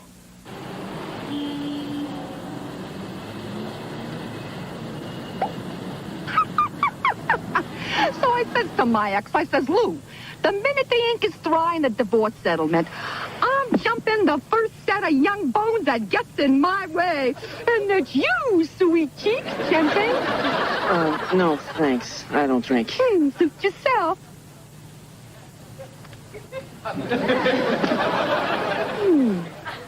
Excuse me, can you drop me off at the next corner? I live there. At the sewage treatment plant. I'm a student. The rent's cheap. Okay, I'll drop you. After one more turn around the city. Hey, it's freezing in here. Yeah, well, it's going to warm up pretty quick. What's the matter? I thought you said I'd get a sweet old lady. Didn't you? Hardly. I got this crazy sex bot who cornered me in a limo and wouldn't take her hands off me. I'm shocked. What's your number? Carl, this isn't funny. I've got a Corinthian leather rash you wouldn't believe. I've had it. Kevin, I'm disappointed in you. One bad experience and you quit? I thought you were a professional. Huh? How do you ever expect to get anywhere in life? When the going gets tough, the tough get going. You want something, don't you? All you have to do is take a sweet old lady out on the town. No way. Oh, come on. It's an emergency. Oh? What's her name? Claudette. You mean that French exchange student from France? Oui, oui, oui. Forget it. Oh, I could introduce you to her American cousin, Fifi Lipschitz.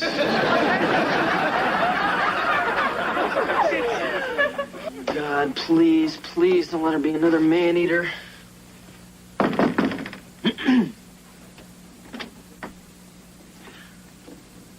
Thank you. Hi, Kevin, I'm your date.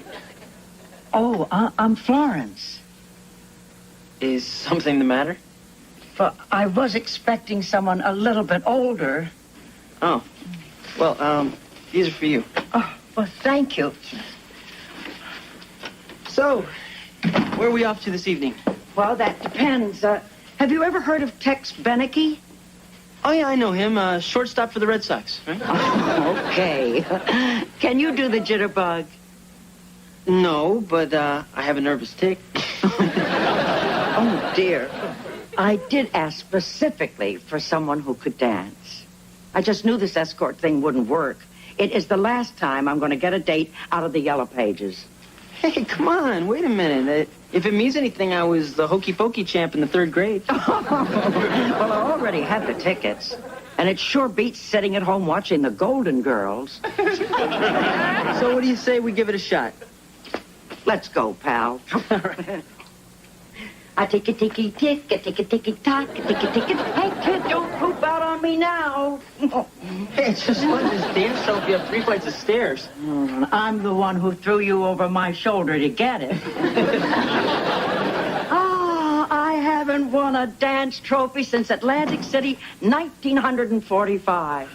My husband and I danced all night, and then we got married at sunrise. Boy, it sounds like you two had a lot of fun. Oh, we really did. I still miss him. Say, how about a cup of coffee for the road? Oh, I wish I could, but I've got an early class. Oh. I should go.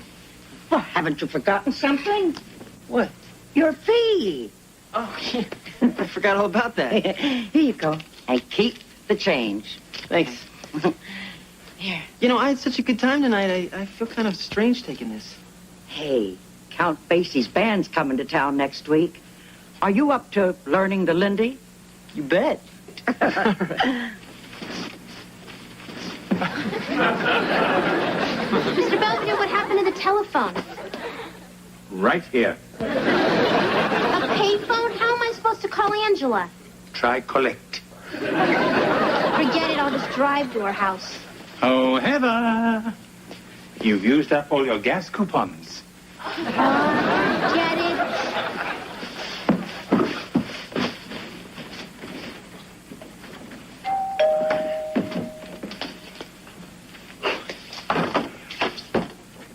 Carl, what happened to you? The sweet old lady I went out with last night wasn't sweet, wasn't old, and at about 10 o'clock I found out he wasn't a lady. Gee, Carl, that's too bad. What's going on with you, pal? I was just down at the agency, and they told me you turned down your last 3 jobs. So? So I might have to refund my finder's fee. Well, I've been busy. With what?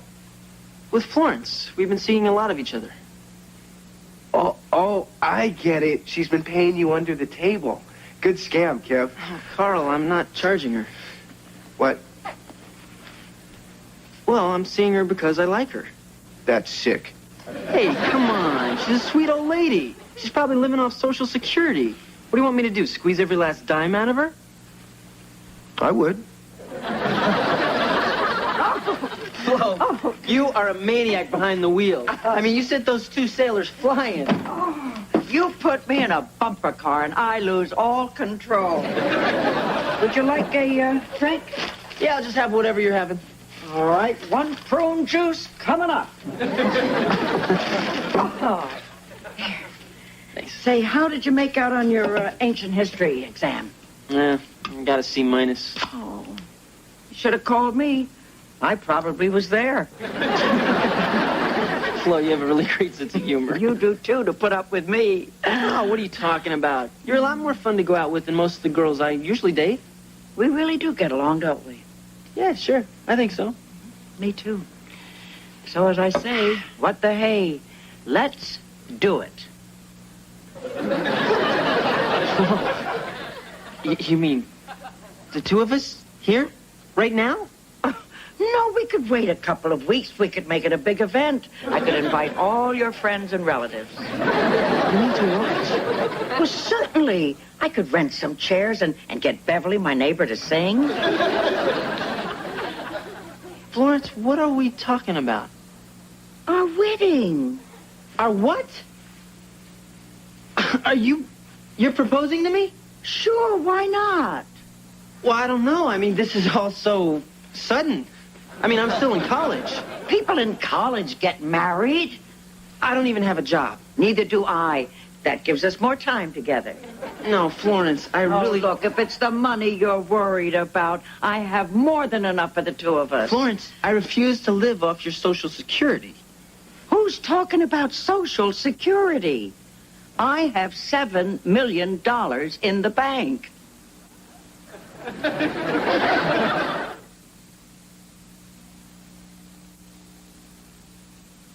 Remodeling it.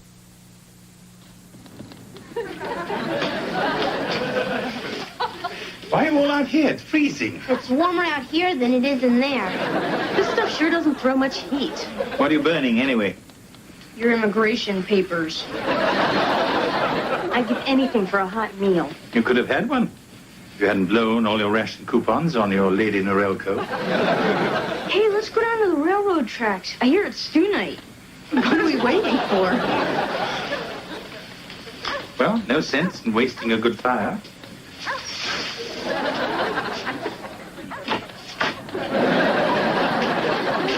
Hello, Kevin. Care to join me? No, thanks. Mr. Belvedere, Hmm? what do you think about marrying an older woman? If the Queen Mother asked me, I might consider it. It's talking about me. I was afraid of that. See, I met this really nice lady, Florence. We've been getting along great, and she asked me to marry her. How old is this very nice lady? 65. Kevin, why would you even consider marrying a 65-year-old woman? Because she loves me. And she has $7 million that she wants to leave all to me. Will you be needing a housekeeper? This is serious, Mr. Belvedere. Look, Kevin, answer me one question. If Florence didn't have all that money, would you still want to marry her? Good night, Kevin.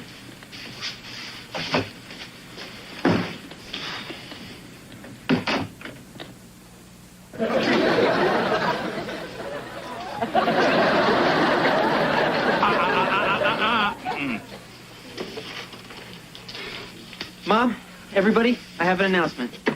I'm getting married. What? To who? Oh, nobody special, just some girl. What girl? Well, actually, she's more than a girl. She's actually kind of like a woman. And I met her at work. You're marrying some bimbo who's been paying you to squire her around town? Gee, Kev, you must have squired her pretty good. Hey, look, guys. Hey, look, guys. Me, mister. I saw The Graduate. I know all about these sex-crazed middle-aged women trying to get their hooks into innocent young boys. Mom. I can just see her. She probably wears 4 tons of jewelry and 2 inches of makeup. It's not like I want to meet this woman tonight. Here, face to face. Oh, this is like being at the equator.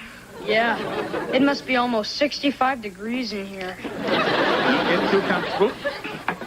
There's a cold front on its way. Where's that cradle-robbing hussy? Mom, take it easy, please. I won't rest until I've had it out with that tramp. You know, you're really over the top here. I am not. The mother lioness must protect her lionettes. Is that anything like the mother raisin must protect her raisinets? As long as I draw breath, no son of mine is going to be eaten alive by some oversexed she-wolf. Can I help you? Mrs. Owens, I'm Florence Talbot. Who? Kevin's fiancée. Kevin, can we have a word?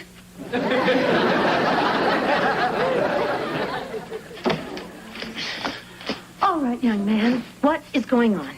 What do you mean? Just exactly how old is your fiancé? 65 and a half. Do you think this is funny? Why didn't you tell me this before? Mom, I tried. Anyway, would it have made any difference? All right, Kevin.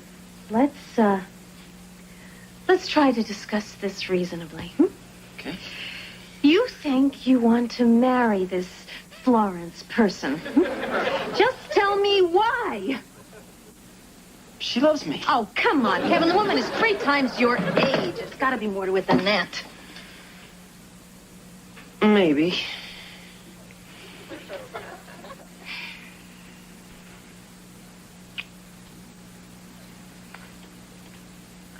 So, how about that new super polygrip?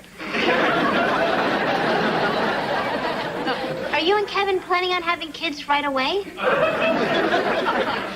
Why don't you children go and play in the traffic? Scram.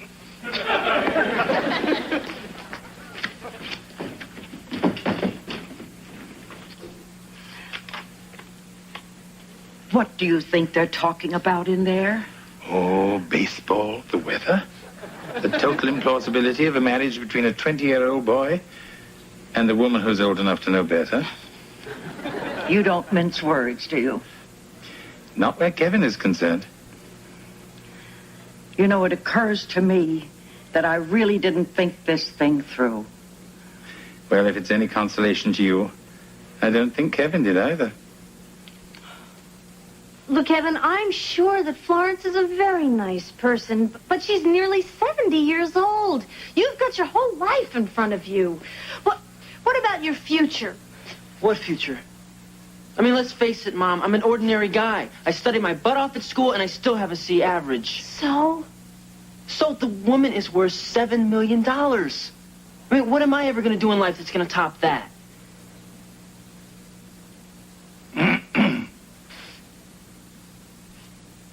Florence.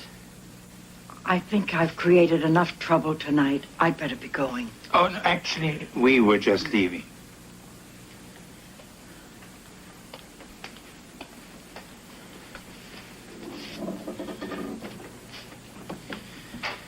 Well, I guess that sounded pretty awful. Oh, that's all right. I've always admired your honesty. You're not much of a dancer, but you are honest. Thing is, I really do like you. I don't know what happened. You know, I remember something my husband said years ago, just before he died. He said, Flo, you're going to be a rich lady. And after I'm gone, I want you to go out and buy yourself something nice. I guess that's what I tried to do. Thanks. Well, listen, we can still see each other sometime. Oh, sure. Look, if Les Brown ever comes to town, we can go out and cut a rug. You have got yourself a date. Well, I better go. Sure. By the way, how old is that housekeeper of yours?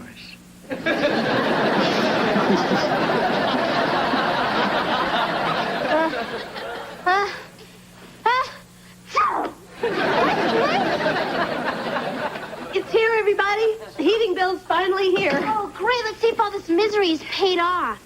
I can't believe it. It's $3 higher than last month. No way. There must be some mistake. Maybe Mr. Belvedere can figure it out.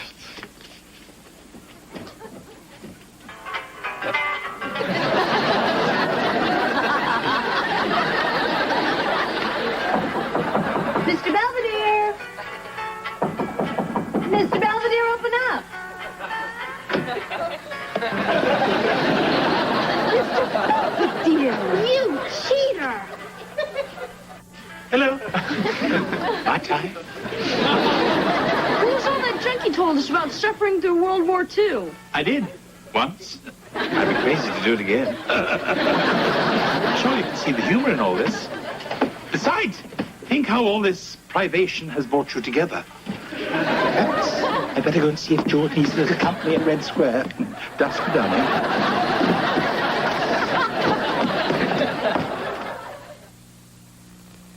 Mr. Belvedere will be right back. Abusing me. Deadly Silence, Sunday. Kevin has recovered nicely from the trauma of losing a woman 3 times his age. He has returned gratefully to the trauma of losing girls his own age. As for the rest of the Owens, while they may have warmed up physically, they are still freezing me out over my little practical joke. But there is an upside to the big chill. I don't have to go downstairs to get an Eskimo pie.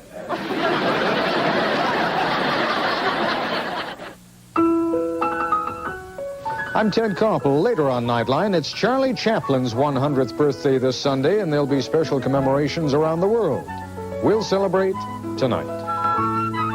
Tuesday at 8, Samantha and Mona plan a night on the town to drown their boyfriend blues on Who's the Boss. Then little brother Kevin comes to the rescue of his big sister on the one. As a special TV offer, you get a genuine one-point diamond ring, plus a 14-karat gold necklace, plus a beautiful heart-shaped pendant. All for only $19.95. Impossible? But wait, there's more. No, there isn't. Morning, Mr. Belvedere. Good morning. Morning. Morning, sir.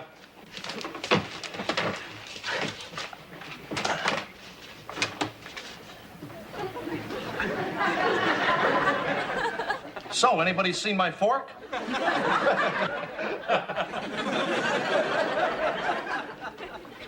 Mr. Belvedere, is this your day off?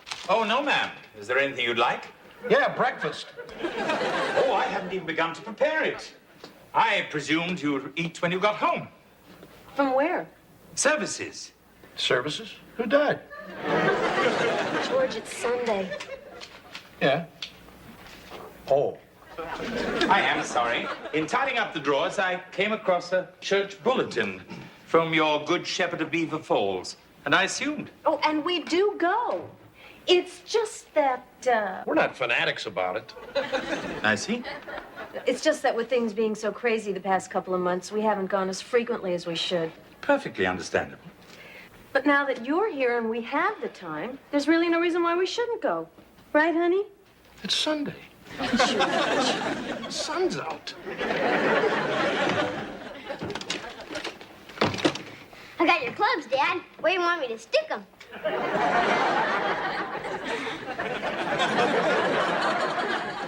Hey, honey, guess what? We're all going to church. It's not Easter.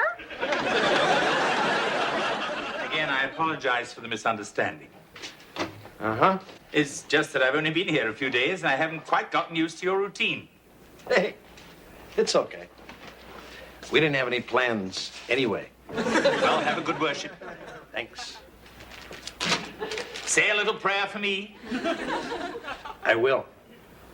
You're gonna need it.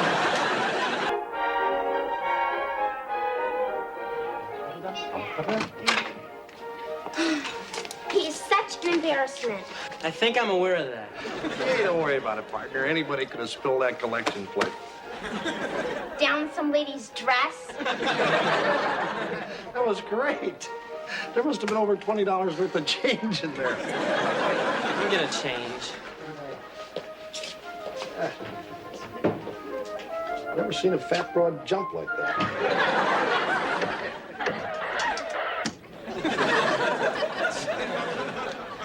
Come on, Mom, I didn't start it. We'll talk about it later.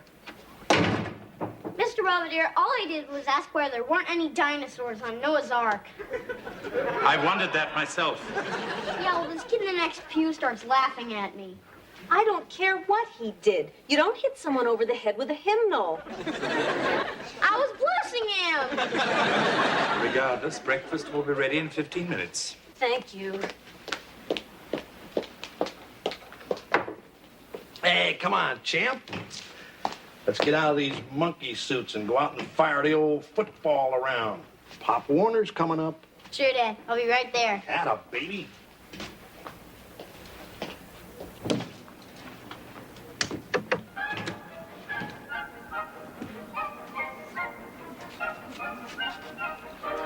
What you watching? Aerobics? It's Le Corsaire by Adolphe Adam. It's a ballet. Oh, yeah, well, we don't watch that sort of stuff. Ah, How come you like it?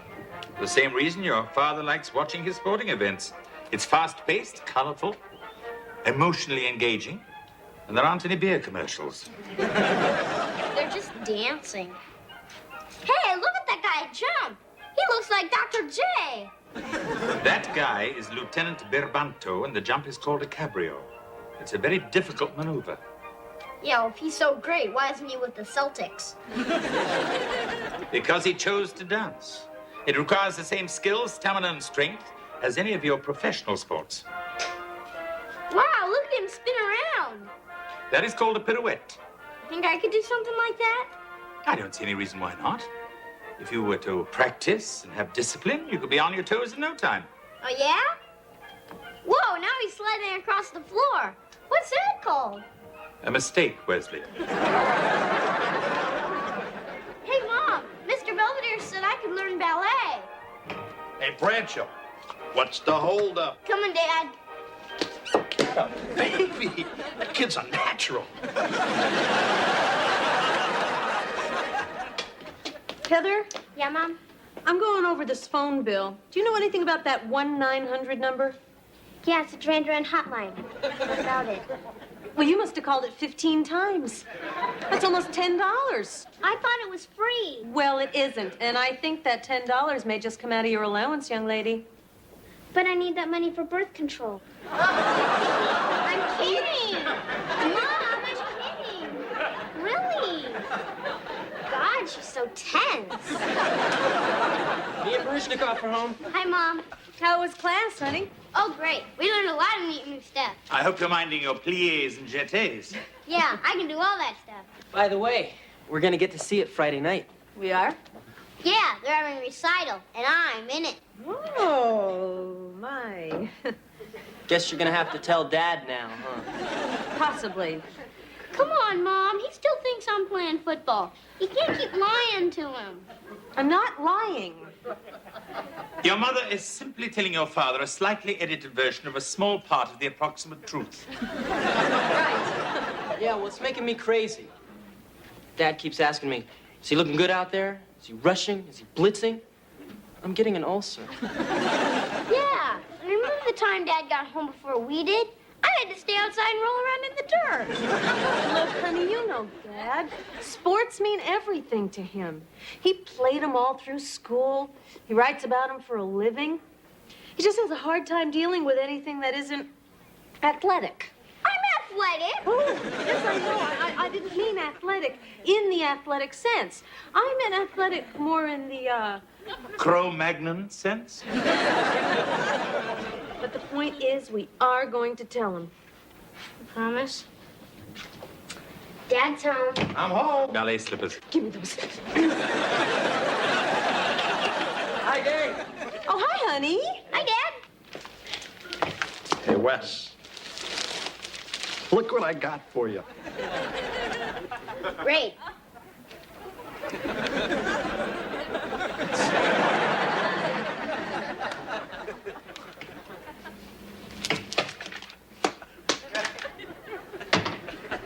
Hi, honey.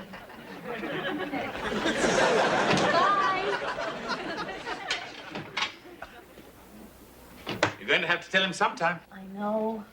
I just thought Wesley would lose interest after a couple of lessons, and there'd be no reason to upset George. Well, in thinking about it, I don't think you're giving Mr. Owens enough credit. Go on. What I mean is, if you tell George how Wesley came about it, how much he's enjoying it, and how well he's doing at it, I think George might understand and accept it. Right. Of course, I'd appreciate it if you'd leave my name out.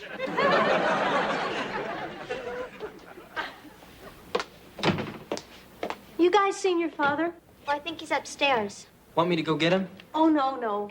I'm sure he'll be down when he'll be down. Hi, honey. Aren't these ballet slippers? Uh-huh. I found them hanging on my shaving mirror.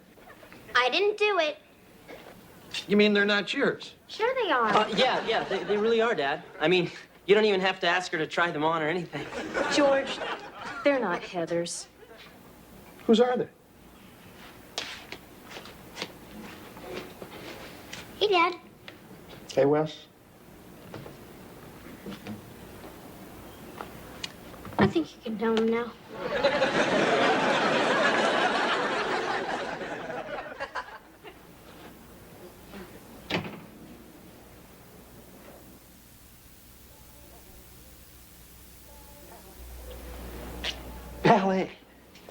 Ballet. George, we were going to tell you. How nice.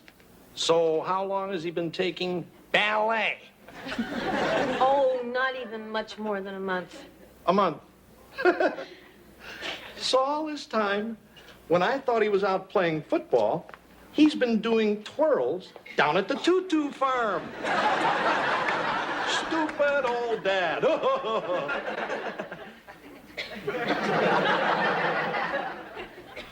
George, I'm sure if you just took a moment and Oh, thought anything about... else you want to tell old Pop?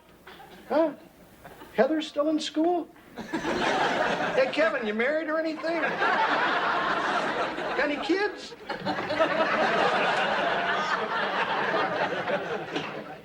Sir, I think I'm partially responsible for this. It's Belvedere, isn't it? This is your fault. Well, George, that's not fair. Now, I was the one who said it was okay. Yeah, and I took him to class. I helped him pick out his ballet slippers. It's still your fault.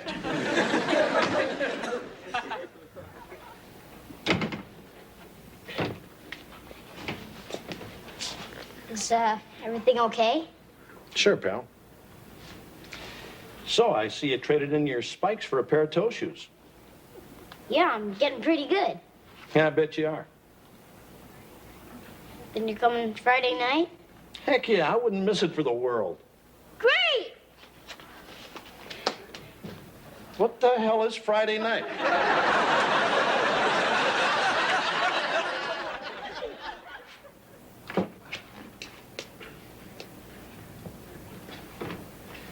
you wanted to speak to me, sir. Yeah. We were watching television. I don't want to hear it. Okay. You know, when my wife and I decided to hire a domestic, I had a certain picture of what that person would be like. She would be plump and pleasant, wear an apron, keep mostly to herself, and just kind of be around when we needed her. You know what I had in mind? Yes, Mrs. Buttersworth. What I don't need is some front man for the Bolshoi putting crazy ideas in my kid's head. Look, sir, I admit that I did introduce Wesley to the ballet, but it was his decision. A laudable one, if I may say so. And I think he deserves everybody's encouragement and support. It's good we can talk like this.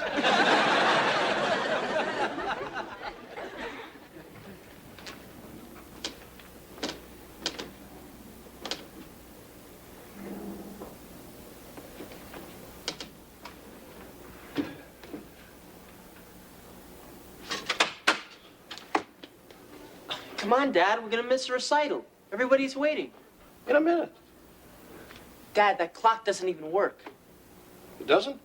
Let me get my tools. Come on, Dad. You're stalling. I am not. All right. All right. Come on, Dad. It won't be that bad. I mean, it can't be any worse than those sports banquets you drag us to. Hey, those are fun. No, they're not.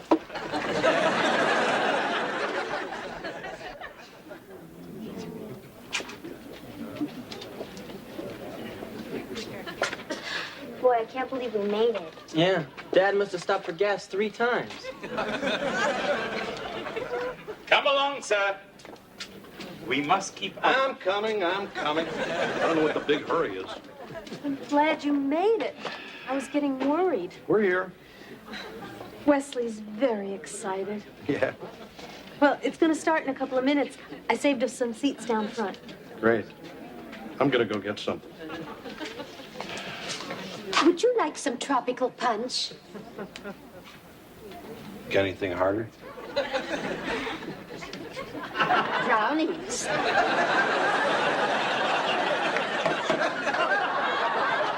Thanks.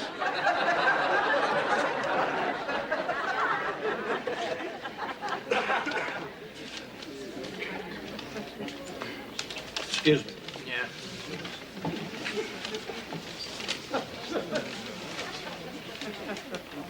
Hey, I'd rather be at a Penguins game myself. You got that right. But can't miss my little princess. I know what you mean. Hey, I'm Jack Sorrell. George.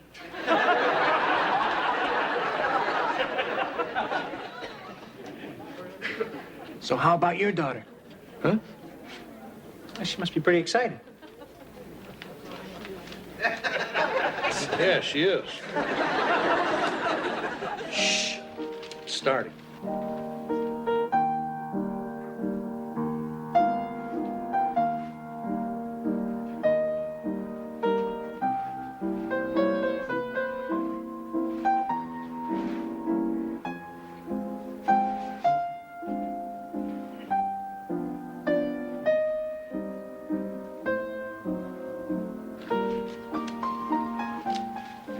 Check out Prince Valiant. There's a guy that rides side saddle.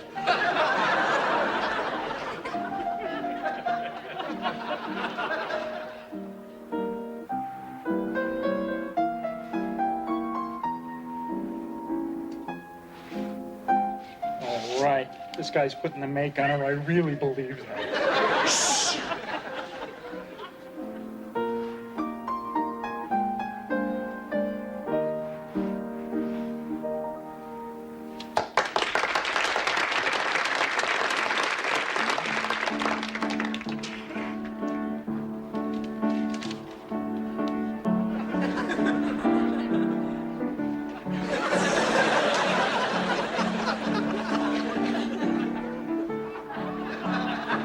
Comes another one. And young. This kid doesn't have a chance.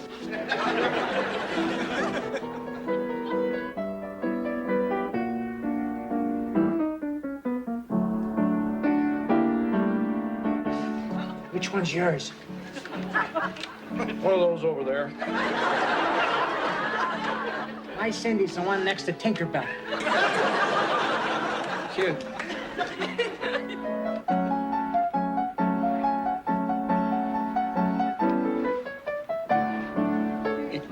Tink made kind of a nice move there, huh? Sort of a little Fruit Loop? Fruit Loop. Tears your heart out, doesn't it? Soon? Actually, if he let his hair grow a little bit, he'd make a pretty nice girl. It's my son. My son. You're kidding. His name is Wesley. It's not Prince Valiant. It's not Fruit Loop. And it's not Tinkerbell. And he's doing a hell of a job up there, and I'm proud of him. And you open your fat mouth one more time, you're going to be dancing in Never Never Land.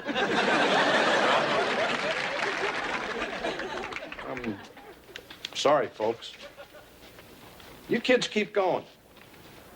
Hit it.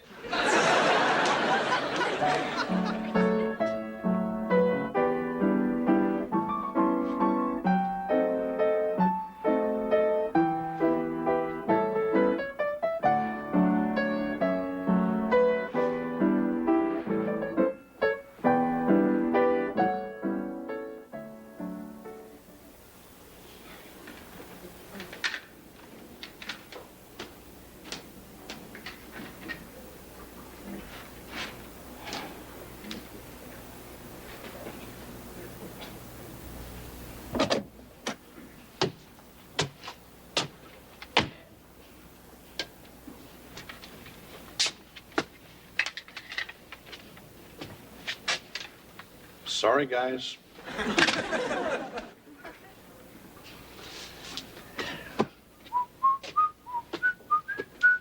Sweet Georgia Brown.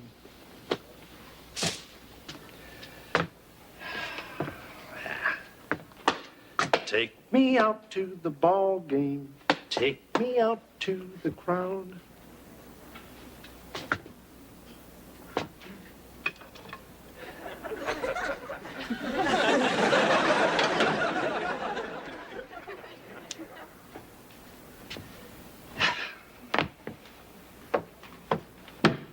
Oh, sir. Yeah? I heard a noise. I thought perhaps we had squirrels. Well, getting a head start with the spring cleaning? Yeah, I'm thinking of getting rid of a lot of this junk. You know, Wesley was very proud of your outburst this evening. Yeah, he's a good kid. See this? Yes. The day Kevin was born, I had this ball autographed by everybody on the Pirates. Phil Mazeroski, Danny Murtaugh, Roberto Clemente. Put it in his crib with him. Hoping that something might rub off? Willie Stargell did. But things never really worked out. I see. I mean, Kevin tried hard enough, but he kept falling down, getting hurt. I had to stop him for his mother's sake. Well, he has a good heart. Yeah, but with Heather being a girl, Wesley was pretty much my last shot. You know, at a trophy or something. Is a trophy so important? I don't have one of my own. But Mrs. Owens led me to believe you were quite the All-American. I could have been. If I'd have had a little more speed and agility and talent. Yes, that might have helped. I guess the apple doesn't fall too far from the tree. Not necessarily. You must never give up hope. Why not? Well, you never know what fate and chance may bring. Ballet today, backfielder tomorrow. You may be surprised. You think so? Sure. Take me, for instance. When I was a youngster, I did practically nothing but practice the bassoon. It wasn't until long after that I developed my animal-like passion for lawn bowling. I'm going back downstairs. See ya. Ah, that's the George I know.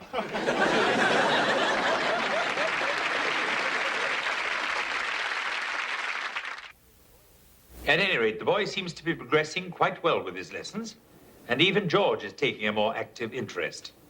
He had a number sewn on the back of Wesley's leotard.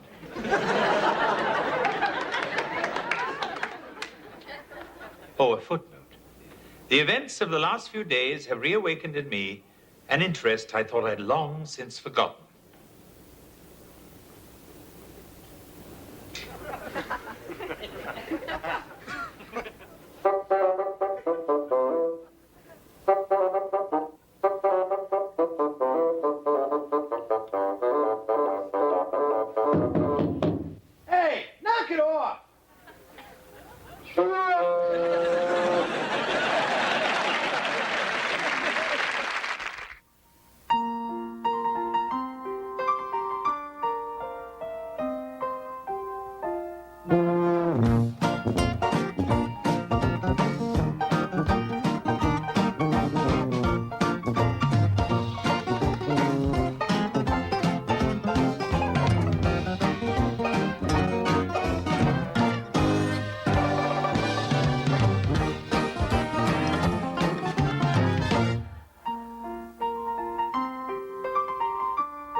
Kevin, portrait of the artist as a young man?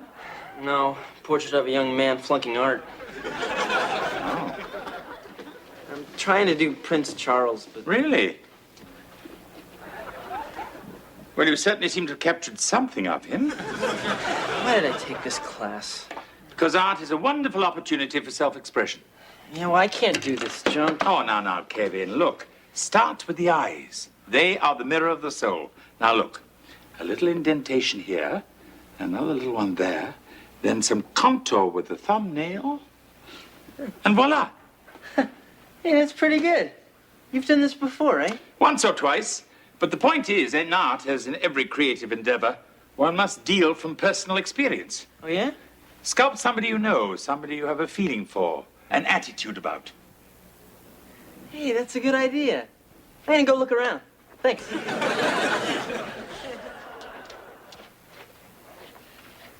Actually, that's not so bad. Okra. Yuck. Got it. Beets. Double yuck. Sauerkraut. Good riddance. Flour. All purpose.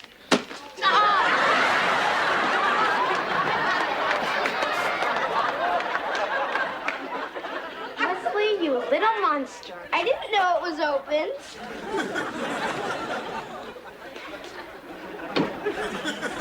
Let me guess. The Pillsbury Dough Girl. Real funny. What's all this? It's for the food and clothing drive at the mall.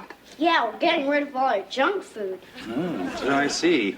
Baked beans, navy beans, pinto beans. Doing a remake of Blazing Saddles. For the homeless people of Pittsburgh. Oh, and don't they deserve a balanced diet? A little variety, such as this beef ravioli, or these sliced canned peaches, or these chocolate chip cookies. Oh, come on, we like that stuff. Come on, it won't take long. Yeah, I'd love to, kid, really, but I got a lot of mail here.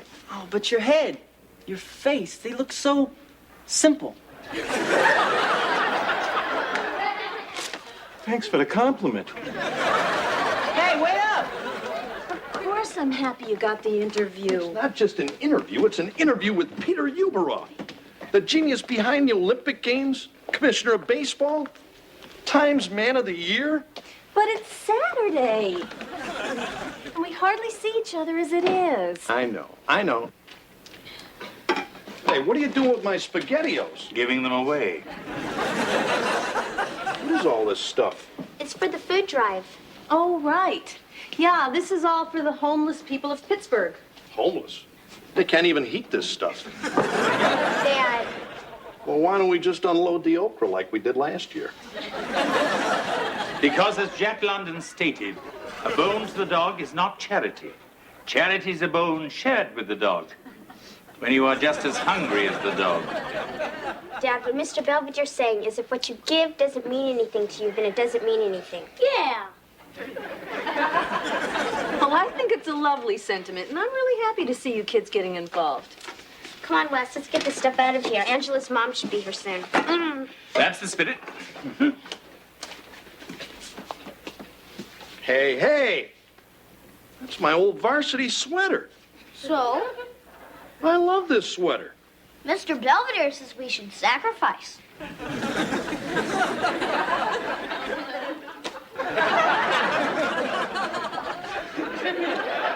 Well, it's a start. Clay, sera, sera. Whatever will be.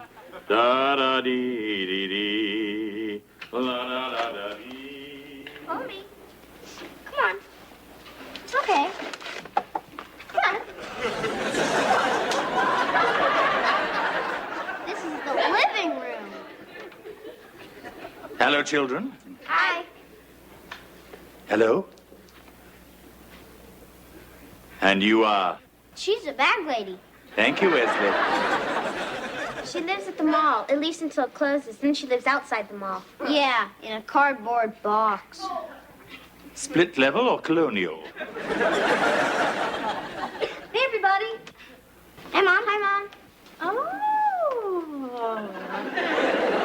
I didn't know we had company. Heather and Wesley have brought a friend home from the mall. Oh, my. It's just we dropped up all that food and stuff, and we saw her sitting there, shivering. Yeah, so I figured she'd like to come home with us. That's okay, isn't it? Well, gee, honey. Well, I thought you said we should get involved. I did. And your mother's very proud. I am. So she can stay? Well, Neat. You want to watch TV? Would Madame care to have a seat? Make herself comfortable? Take a load off?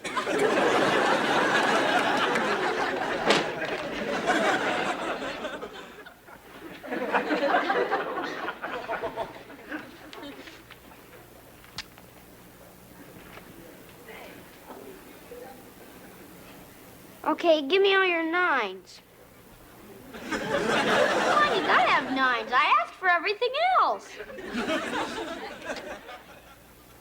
Boy, try to go fish with some people.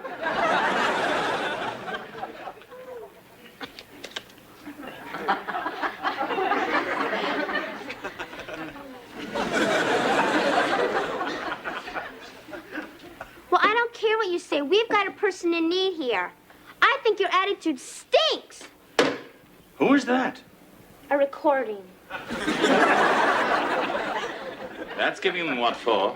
I can't believe it. Every government agency I call is closed. Well, it is the weekend. Homeless people don't know from weekends. It's just another joyless day in their miserable, pathetic lives. Is that cauliflower? No end to the suffering, is there?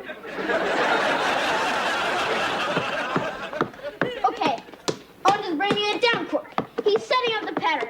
He passes to the back lady, and it's out of bounds. Wesley! I know, not in the house. You're lucky you don't have this problem. I'm home. Hi, honey. Come on, baby. Pack your bags and put on your high-heel sneakers. Mama and Papa are stepping out tonight. Huh? What's going on? That you brought. What a prince. Room service brings us up a couple of T-bones. Then he gives me this terrific interview. Gets a phone call. He's got to blow. Out of town. Really? So, guess who's got the ambassador's suite at the Carlisle Hotel until checkout time tomorrow? Us. Yeah. Honey, we can't. Oh. It's got something to do with Miss America over there, doesn't it? It's starting to rain out there. Hey, Dad. Hey, Wes. Meet our bag lady? We brought her home from the mall. She doesn't say much. She lives in a box. Sounds like Jerry Mahoney. Hey, Dad. Hey, kitten. Look, I've been calling a bunch of agencies, trying to find you something, but it's tough. So in the meantime, do you like meatloaf? Hey. What's going on? She's just staying for dinner. Your mother and I have plans tonight. Oh, honey, we can go next weekend. That suite goes for $750 a night. They give you little bathrobes and they put little mints on your pillow. Mr. Belvedere says... Belvedere. Someone call. Yeah, I understand we have company. Yes. I also understand you're responsible. I suppose so. That really pulls my chain. Actually, you do look a little flushed. Let's talk. If I'm not out in 10 minutes, somebody call the authorities.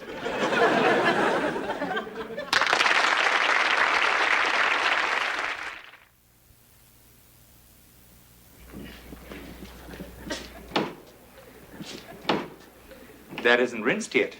I don't care. I like them dirty. Up to you. I hope you don't mind if I work while we chat.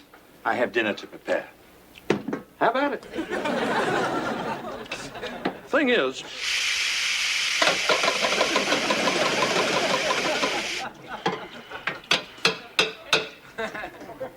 Yes? This morning, when you were cleaning out our pantry and giving away our clothes, I didn't say anything. I could have, but I didn't. Hey, you're not hearing a word I'm saying. Yes, I am. Are there no prisons? Are there no workhouses? Go on. Listen, I don't like anybody putting funny stuff in my kids' heads. You mean as encouraging the children to actually help their fellow man? Yeah. That's easy. You're the type who prefers lip service. I wanted room service. What's the point, John? It ain't fair. I mean, we only brought you in so we could go out, not the other way around. What? It just ain't working out. No, I gather it ain't. I mean, we tried. We gave it a shot. But now it's time for the coach to make a little change in the lineup. I take it I'm being cut from the family? Mm-hmm. Uh-huh. In the morning, you'll tell the kids, we'll say our tearful goodbyes, and then you're out of here. Under my own steam? Or would a rail be more appropriate? Go ahead and yuck it up. I don't mind. I feel terrific. Bully for you. I'm going to go out there. I'm going to show our little lady friend the front door. Then I'm going to grab my wife. We're checking into the Carlisle, and this dude's putting his house in order.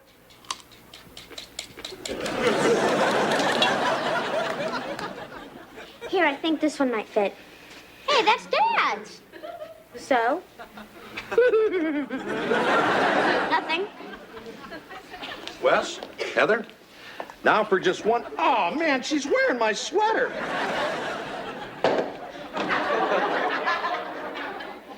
Dinner? You hungry?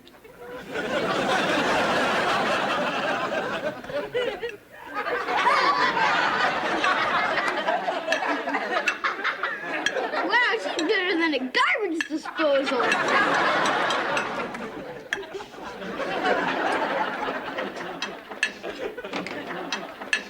Wesley! Wesley, come on. Whoa! I was putting on the old feed bag. Keep chowing down like that, you'd be popping right out of that sweater. Belvedere. What? I believe our guest of honor would like seconds on the potatoes. At your service, madame. Hey, Dad, maybe you can find her a job on your paper. Oh, come on, Dad. There's got to be something. We need a drama critic.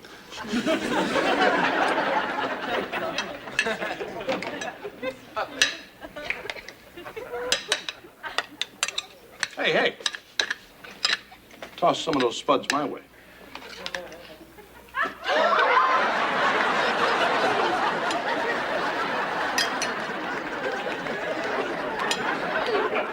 Mr. Belvedere! Forgive me, Mrs. Owens.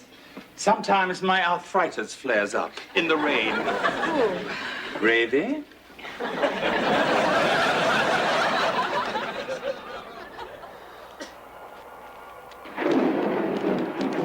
Is it me or is it hot in here? I'm dying. All right, who's been playing with the thermostat? It's all the way up. Hey. Don't touch that dial. It's 100 degrees in here. I like it, balmy. So, hot enough for you? Let's try, Dad. Yeah, me and Kevin are sweating like pigs. Great.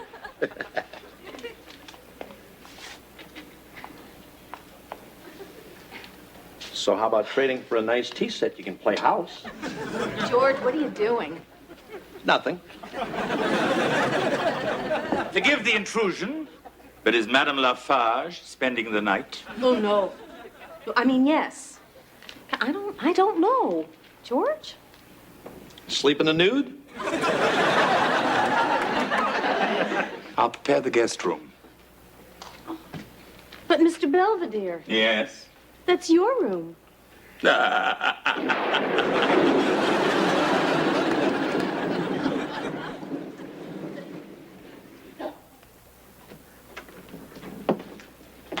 You gotta help me. Oh? Witch Hazel won't give me my sweater. I've tried everything.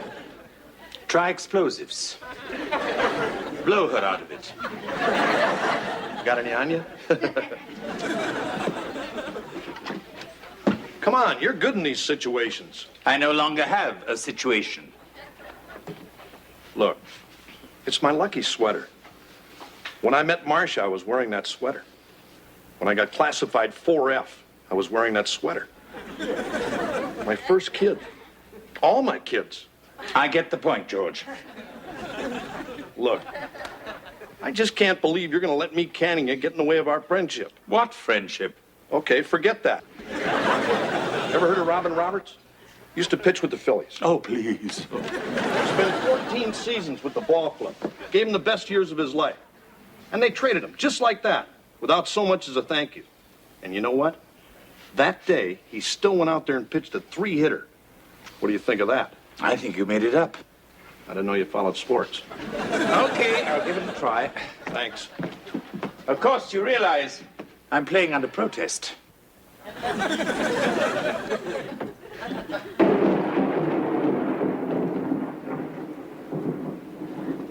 Boy, it's really coming down out there. Yeah, great. Okay. TV. Who was the Lone Ranger's faithful companion?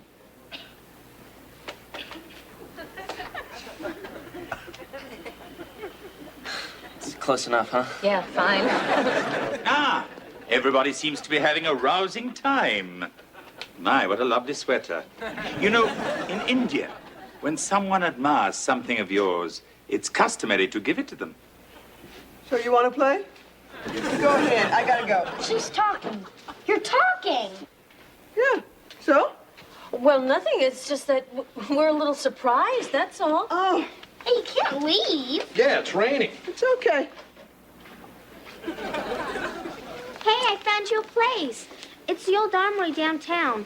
It's a little crowded because of the rain, but if you hurry, they can find you a cut or something. Thanks. Hey, look, we'll drive you. You don't have to. Oh, no, we want to. Right, honey? Sure. It's up to you. Most folks go a mile out of their way to avoid me. You folks been pretty good. Nice kids. Thank you. Well, Shall we? yeah, I'll take that. Come on, bag lady. Let's get our coats. Oh. You probably want this. Yeah, thanks. Hey, wait a minute.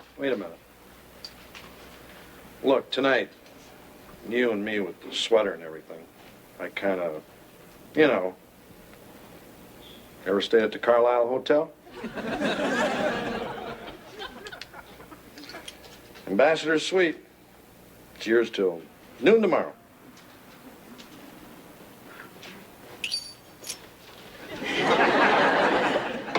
You brought. He's got a sense of humor. I'm glad somebody does.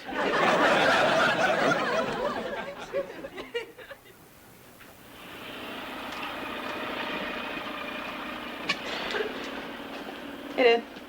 Hey, Kevin. What you watching? Town Without Pity. What's that in your hand? Mr. Potato Head. Great. We're back. Hey, gang. Hey, Dad. Want a mint? Molly told us she doesn't eat sweets. She also told us her name was Molly. Pretty neat, huh? Yeah. So I guess you saw the room, huh? Oh, yeah. It was real nice. And for a lady who doesn't talk much, she sure knows how to order room service. Wow, look at this. Look what Kevin did. It's just a lump. No, it's Dad. That's amazing. I know. Son, I'm speechless. Yeah, so am I. It's me. It's noble. It's beautiful. It's Mr. Belvedere. You did this? I merely wanted to demonstrate to the lad what could be accomplished if one applied oneself. Nothing more. It's magnificent. Just consider it a forget-me-not. Excuse me. Hey, Belvedere. Look, if you're willing to forget what I said out there, I'm willing to forget what I said out there. Forget what? I've already forgotten. Okay? Okay. No hard feelings? None whatsoever. Hey, I don't know what you guys are talking about, but I can't turn this in. I mean, it wouldn't be fair. Quite right, Kevin.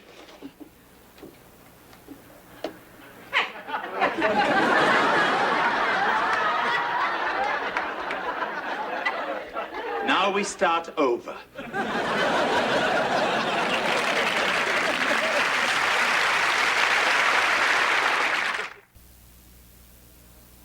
Things have settled down since the appearance of our night visitor.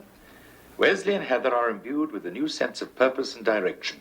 And Kevin, well, even though his rendition of Gumby was somewhat less than I hoped for, the important thing was he tried. One note on charity in general, and George in particular. I'm reminded of the old quote by John Bunyan. A man there was, though some did count him mad, the more he cast away, the more he had. I'm still here, George.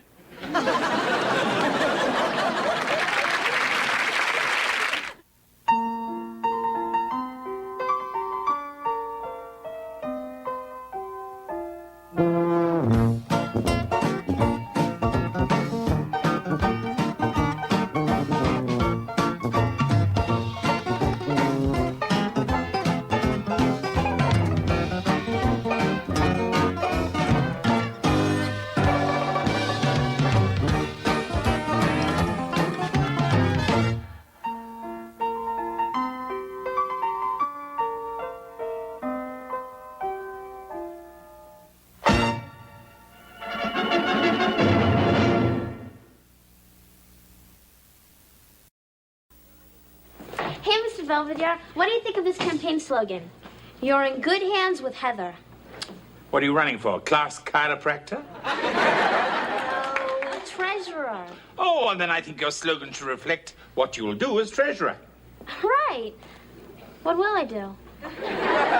Well, I assume that you'll supervise the collection of class dues and exercise pecuniary guidance over their allocation. Oh. Well, then how's this slogan? Heather gives great pecuniary guidance. Much better. Hey, Heather. Hey, Ange. Hello, Mr. Wait, Angela. Before you say my name, think. Think about what, Mr. Bilgewater? Never mind.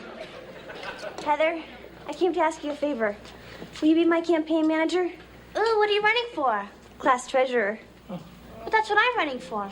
Great, we can run together. Angela, it doesn't work like that. Oh. So maybe only one of us should run. Which one? Oh, I don't know. Whoever has the best chance to win. Mr. Belvedere, who would you vote for? Her or me? Who else is running?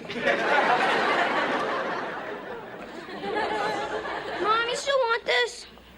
Honey, that's my mink. Yeah, can I sell it? No. Well, you don't need it. You're always saying how Dad never takes you anywhere. What's the scam, Wes? It's for my school auction. We gotta raise money to help the hungry. Well, you could donate a batch of my homemade fudge.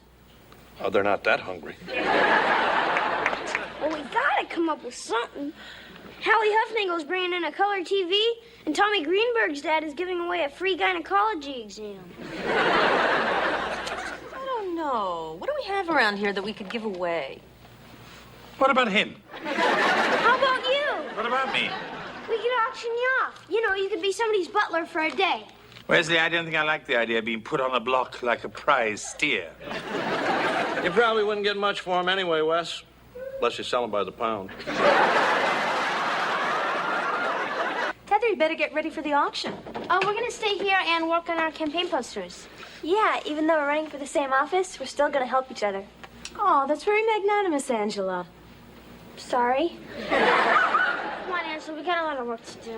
Come on, Mr. Belvedere, we're gonna be late. I'm coming.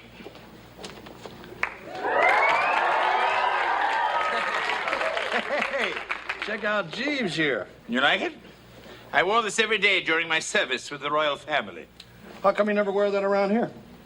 Be serious. I think you look very nice. Yeah, I bet Dad'll get a bundle for you. What do you mean? Didn't Wes tell you? I'm the auctioneer. Yeah, my teacher asked him because in Pittsburgh he's almost a celebrity. In that case, I'm almost impressed. Going once, going twice. Sold to the man in the blue blazer for $15.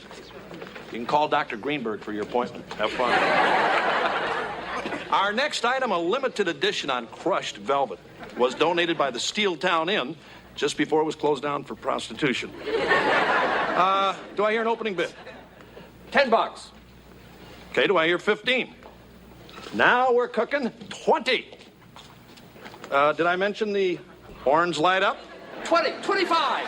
All right, going once, going twice. Sold to the art lover in the front row. Our next item is a true original, folks, that'll add a touch of class to any home. Come on out, big guy. This is Mr. Belvedere, an authentic English butler. Do a little spin for the folks, Jeeves. He's got manners, he's got style, he's got a snotty attitude. He'll make your breakfast, lunch, and dinner, clean your house, and solve all your personal problems. Can I have a bid? Perhaps you should mention I worked for the royal family. Did you hear that, folks? He worked for the royal family. $3. Okay. Do I hear $3.50? I bid $10. 15. 20. 25. 30. Kevin? 35. $50. Okay, 50. Going once. Going twice. I bid $500. Huh? I said $500. Okay. Going once. Going twice. Congratulations, ma'am. You have yourself a butler.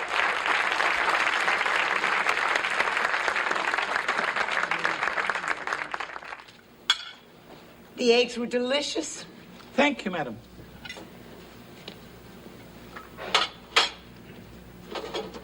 May I freshen your tea? Thank you.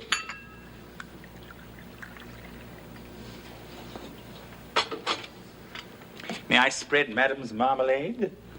Sure, why not? Do you treat the Owens family like this? I usually throw them some raw meat and stand back. More fruit compote? It's all so wonderful. Why don't you sit down and join me? Oh, I'm afraid I couldn't. It wouldn't be proper. Oh, would it be proper if we chit-chat? Well, perhaps I could bend the rules.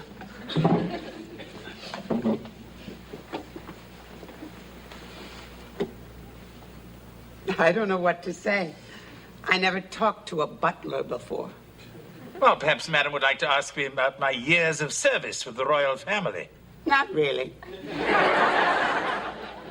I'm just teasing. So, did you ever spend any time like this with the Queen? Yes, but only when the prince was out of town. Can I get you anything else, Mrs. Cartwright? Please, call me Julia. Very well. Julia. Good. Now, what can I call you? Mr. Belvedere. Excuse me.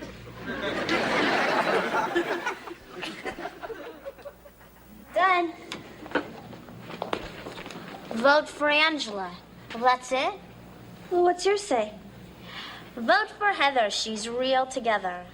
Well, I couldn't think of anything that rhymed with Angela. Except maybe tangerine. Look, Angela, why don't you rhyme something besides your name? Like what? Oh, I don't know. Angela in charge of your money. Hey, that's really funny. Ooh, that's good. What do you mean it's really funny? What's so funny about it? Look, Angela, I'm just trying to help you get some votes. I mean, hardly anybody knows who you are. Oh, excuse me, Miss Popularity.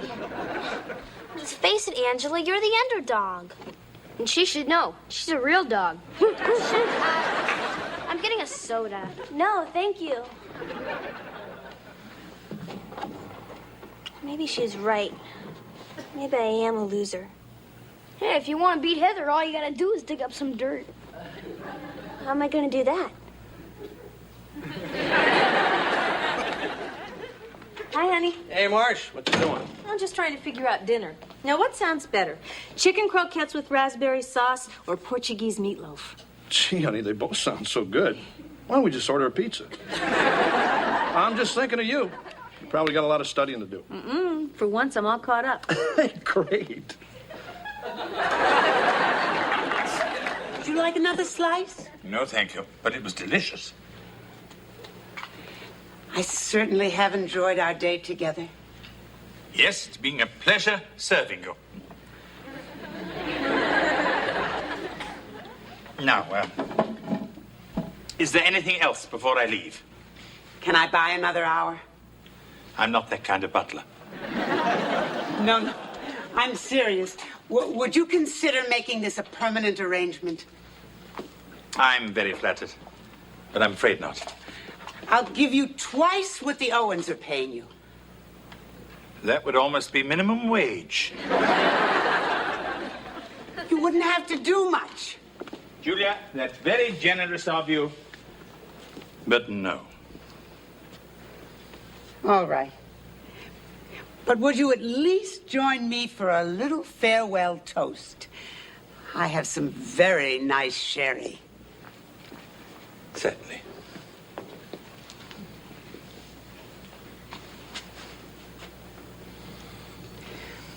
To a happy future for both of us. You like it? It's very smooth. And potent, too. Well, I must be on my way. This does go to your head very quickly, doesn't it? Maybe you ought to sit down. I don't know why I feel so lightheaded. It's probably the sedative taking effect. What? I slipped you a Mickey. I hope you don't mind.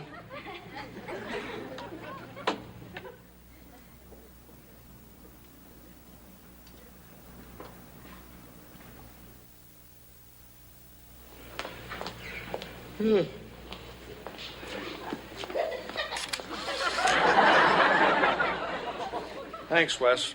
I needed that. Morning, Dad. Just checking the flash. Well, get in here and eat your breakfast. By the way, you seen Heather? I think she's taking a shower.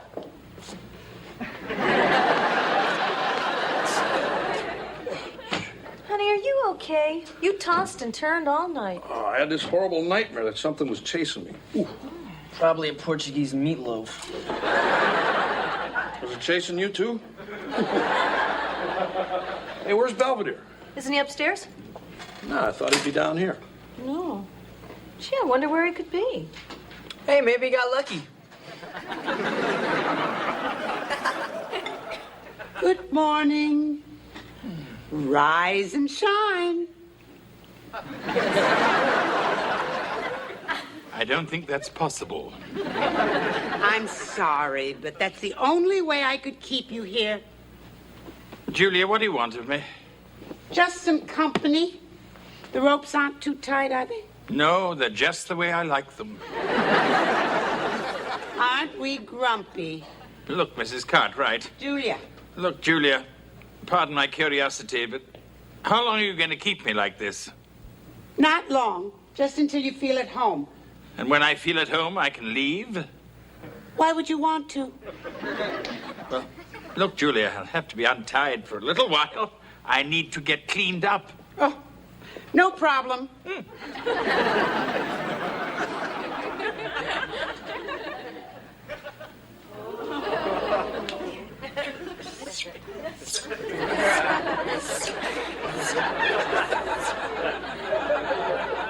I did this for Daniel every day, up until the end.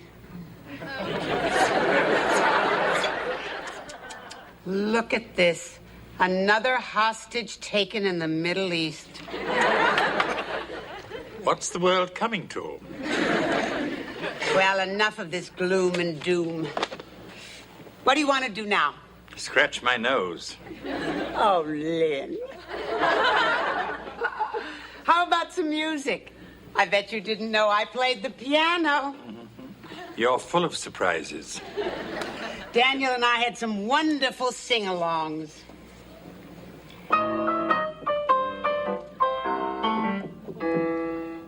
You can take the moon, gather up the stars, and the robins that sing merrily. Put them in a box, tie them with a ribbon, and throw them in the deep blue sea. Sing along, Lynn. La da da da dum, da.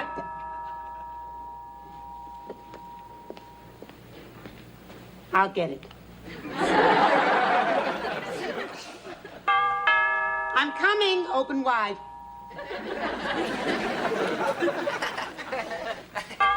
I'm coming. Oh, Mr. Owens, what can I do for you? We haven't heard from Belvedere. We thought you might know where he is. Oh, I'm sorry. He left here last night. He did? Oh, dear. I hope nothing's happened to him. Ah, don't worry. Something that big is bound to turn up sooner or later.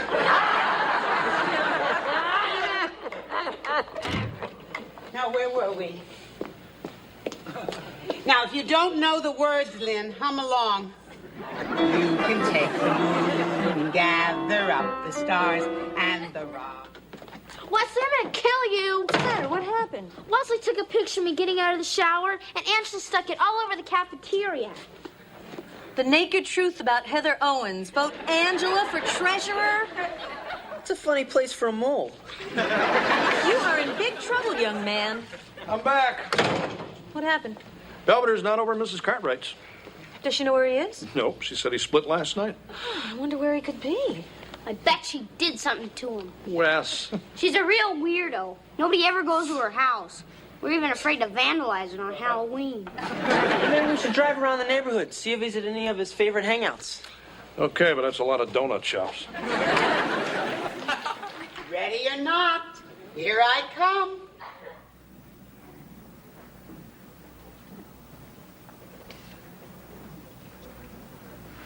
How do I look? Lovely. Pardon me for not standing. I made your favorite for dinner, baked Virginia ham with raisin sauce. That's not my favorite. Oh, it will be. Now, all we need is something from the wine cellar. Do you have a request? Anything but sherry. Oh.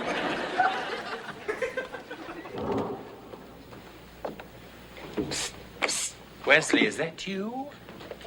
I'm saving you. That's very thoughtful of you. Now go away. Stop.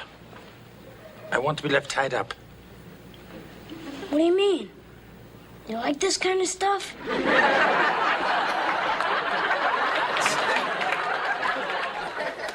I'll explain later. Now go home.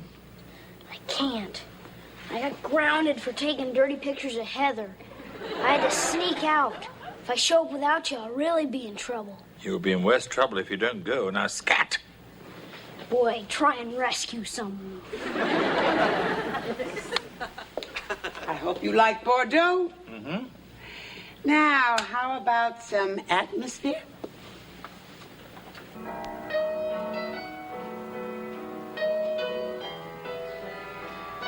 On our silver anniversary, Daniel took me to a lovely hotel in Pottstown.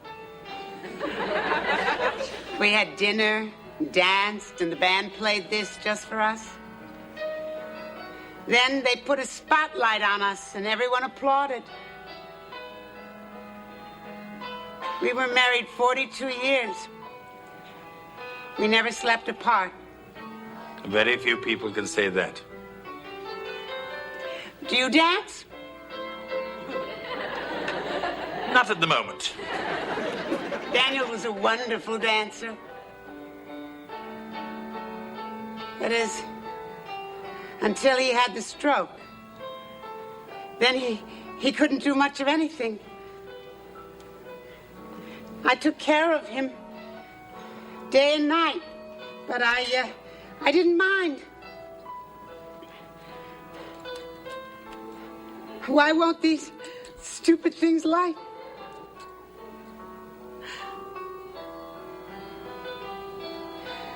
Oh, God, what am I doing?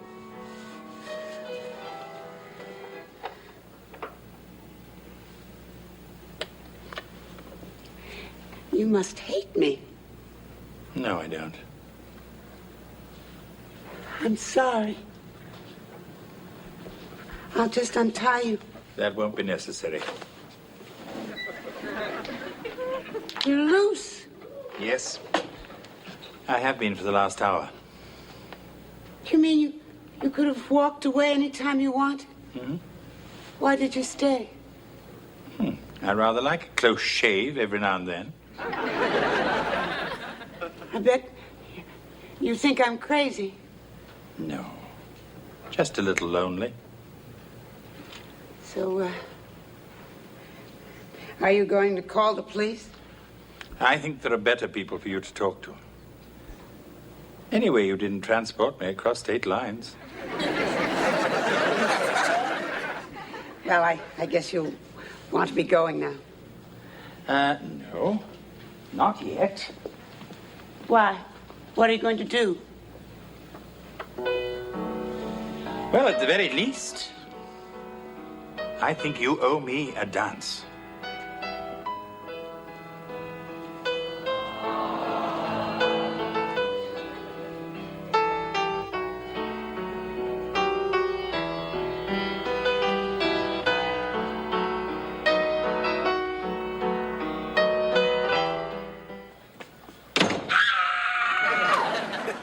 Nice day at school? We were having a debate in assembly, and for no reason at all, Angela attacked me. No reason? All I did was call her a dumb bimbo. For Angela, that's almost a compliment. Yeah, well, she called me a magnanimous moron. Anyway, we both got disqualified. Hello, Mr. Belmont. Would you please tell Heather I'm returning her junk? I don't want it around anymore. Well, it's about time you brought that stuff back, you moocher. Well, here. Pick it up. You pick it up, stupid. You're stupid. You're more stupid. Personally, I think you're both stupid. The point is, if you are determined to end your friendship, I suggest you make a clean break. What do you mean? You must promise never to speak to each other again. Fine with me. Me too. Well, you know, that means no more movies together, no more parties together, no more trips to the mall. I can find other friends. So can I. Good. All right, Heather, you clean this up. And Angela, you get out, you dumb bimbo. Hey, you can't talk to her like that. Oh, no? Well, if you don't like it, you can get out, too. All right, I will. Come on, Angela, let's go to the mall. Yeah, nobody's going to tell us we're not to go with who. See you, Mr. Bullwinkle.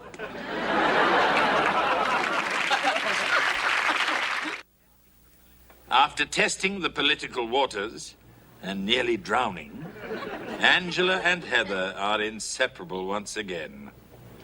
One bright note, however, neither is speaking to me. Julia called to say she's doing much better now she started counseling. I don't know why women find me so irresistible, but eventually they get over me. Except, of course, for Sophia.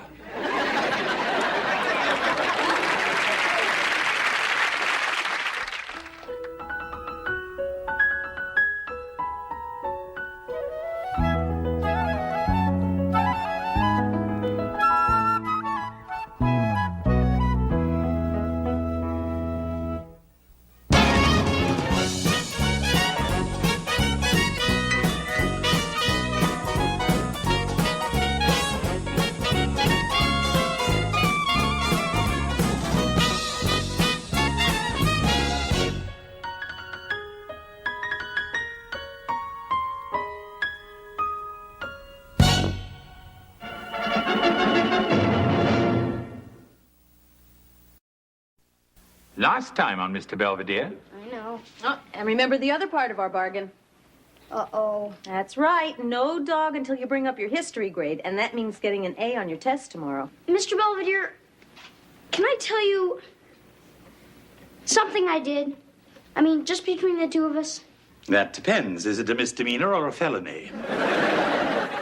I cheated on my history test. Oh. I didn't mean to. It was just real hard, and I couldn't remember anything. And I was sitting right next to this Korean kid. These two guys are crazy about each other. Mr. and Mrs. Owens, Wesley cheated on his history test. Is that true, Wes? You cheated. Yeah, but he wasn't supposed to tell you about it. You promised. I'm sorry. I'll talk to you when I get back from the pet shop. Good thing I kept a receipt. I hate you. I wish you'd go back to England where you came from. I'm sure he didn't mean it. Hello, Department of Immigration. I got a big one for you. So I guess we're friends again, huh? Yes, I suppose it was unavoidable. Lawrence Miller, U.S. Department of Immigration. Oops, I forgot about that. All right, let's go. Wait a minute. Where are you taking him? He'll be at the Federal Building downtown pending his deportation hearing. Mr. Belvedere, shall we? If you're ever in England, drop by.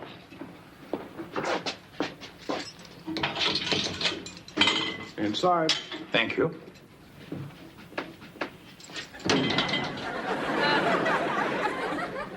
So, anyone here from out of town? Potatoes? Not unless we're planning to repave the driveway. I can't believe they just came in and dragged Mr. Belvedere out of the house like that. I thought this was America. It is. That's why they did it. Well, we gotta do something to help him. Like what? I don't know. Have a concert? What are you going to call it? Hands across the butler? You'll never get enough people. Hey, I've been going through the immigration code, and I found some really good arguments in Mr. Belvedere's favor. Oh, yeah? Uh-huh. I'm going to get them organized so I can present them at his hearing. Oh, that's great, Marsh, but don't you think maybe we should get him a real lawyer? I almost am. Hey, everybody. You guys want some help? No, thanks. I think you've helped enough. Hey, I already said I was sorry. Being sorry doesn't help Mr. Belvedere. He's still stuck in jail. Yeah, and who knows what he's going through. What do you mean? Well, I saw this movie once where this really nice guy gets thrown in jail with a bunch of killers and drug pushers, and the only way for him to survive was to become as mean and vicious as they were. Come on, Heather, you're talking crazy.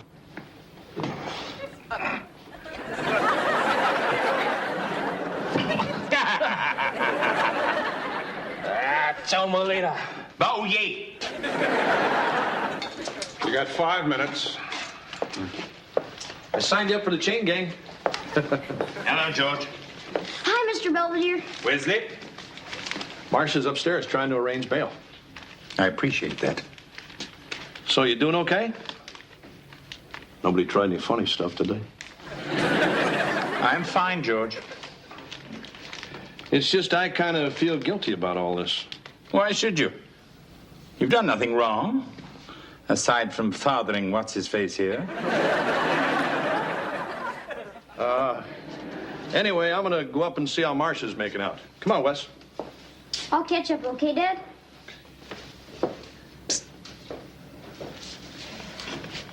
I brought you something. Wesley, I'm in deep enough. See, I got you some cigarettes and candy bars. You give them to the screws, and they'll look the other way when you start digging your tunnel. Wesley, this is reality, not a George Raft movie.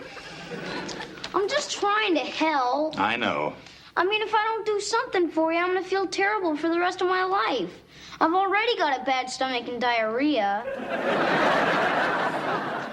But I think that's mostly from Mom's meatloaf. Wesley, I don't blame you, and you shouldn't blame yourself. Well, I'm gonna do something. Wesley. I don't know what, but I'm gonna do it. So just be ready. Hello, Buckingham Palace. I want to talk to the Queen about a friend of hers who's in real big trouble. Wes, what are you doing? Well, she's unavailable. Can I talk to her husband? I heard he's not very busy. Hello? They hung up. Why don't you call the president while you're at it? I did. They told me he was taking a nap. Hi, kids. Hey, we sprung Mr. Big. Mr. Belvedere. Hey, how you doing? What took you so long? Nothing, just a little bureaucratic snag. Yeah, 37 unpaid parking tickets. I refuse to acknowledge anything that's stuck under my windshield wiper. Well, at least you're back. For the time being. Huh? Mr. Belvedere's free until his hearing next week. That's when they decide what's going to happen to me. Well, don't worry about that. Kevin and I have been going through Mom's law book, so we found some real sneaky ways to keep you in the country. Oh, yeah? It says here that an alien can remain in the country if he's adopted by a U.S. citizen. Hey, Dad, why don't you adopt him? Wouldn't it be great to have Mr. Belvedere as a son?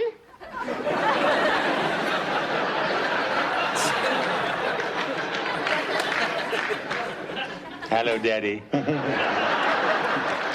Okay, what about this? It says you can obtain legal status if you marry an American citizen. Yeah! Why not? Look, children, I'm sure your intentions are good. In fact, I know they are. But you're simply going to have to let Mr. Belvedere handle this in his own way. All right? Yeah. All right. Whatever you say. I guess you want to relax a little. Thank you.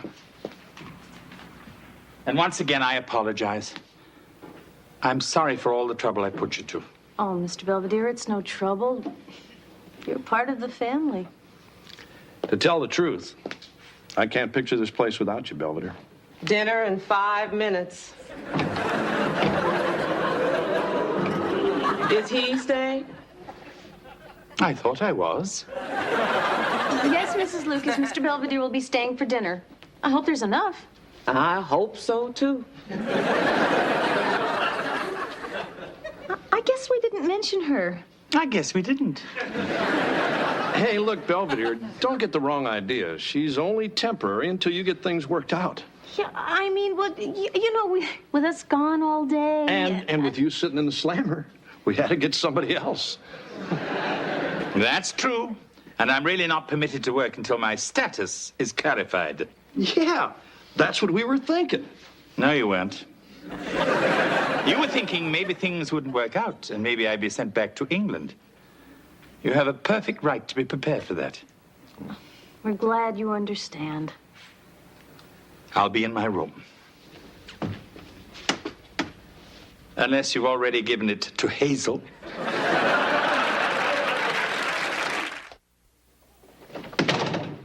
Hey, Heather, come here and take a look at this. What is it?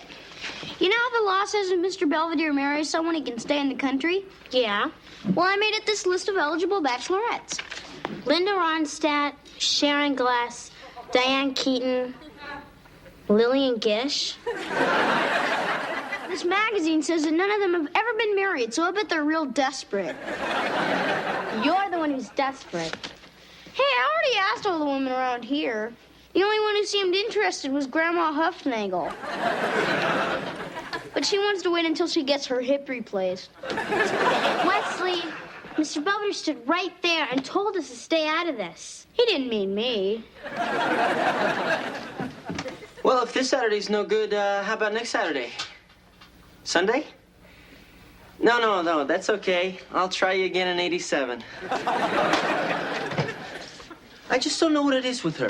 At school, she acts like she really likes me. She talks to me, we joke around, but the minute I call and ask her for a date, forget it. She's always got to wash her hair or something. I just don't know what else to do. We're having fish sticks. Oh. Nice talking to you. Uh-huh. Hello, Mrs. Lucas. Yeah. Hi. What you doing with that thing? It's from my garden. I thought you might like to make the family a nice, fresh pie for dessert. You funny. Yes, I suppose I am.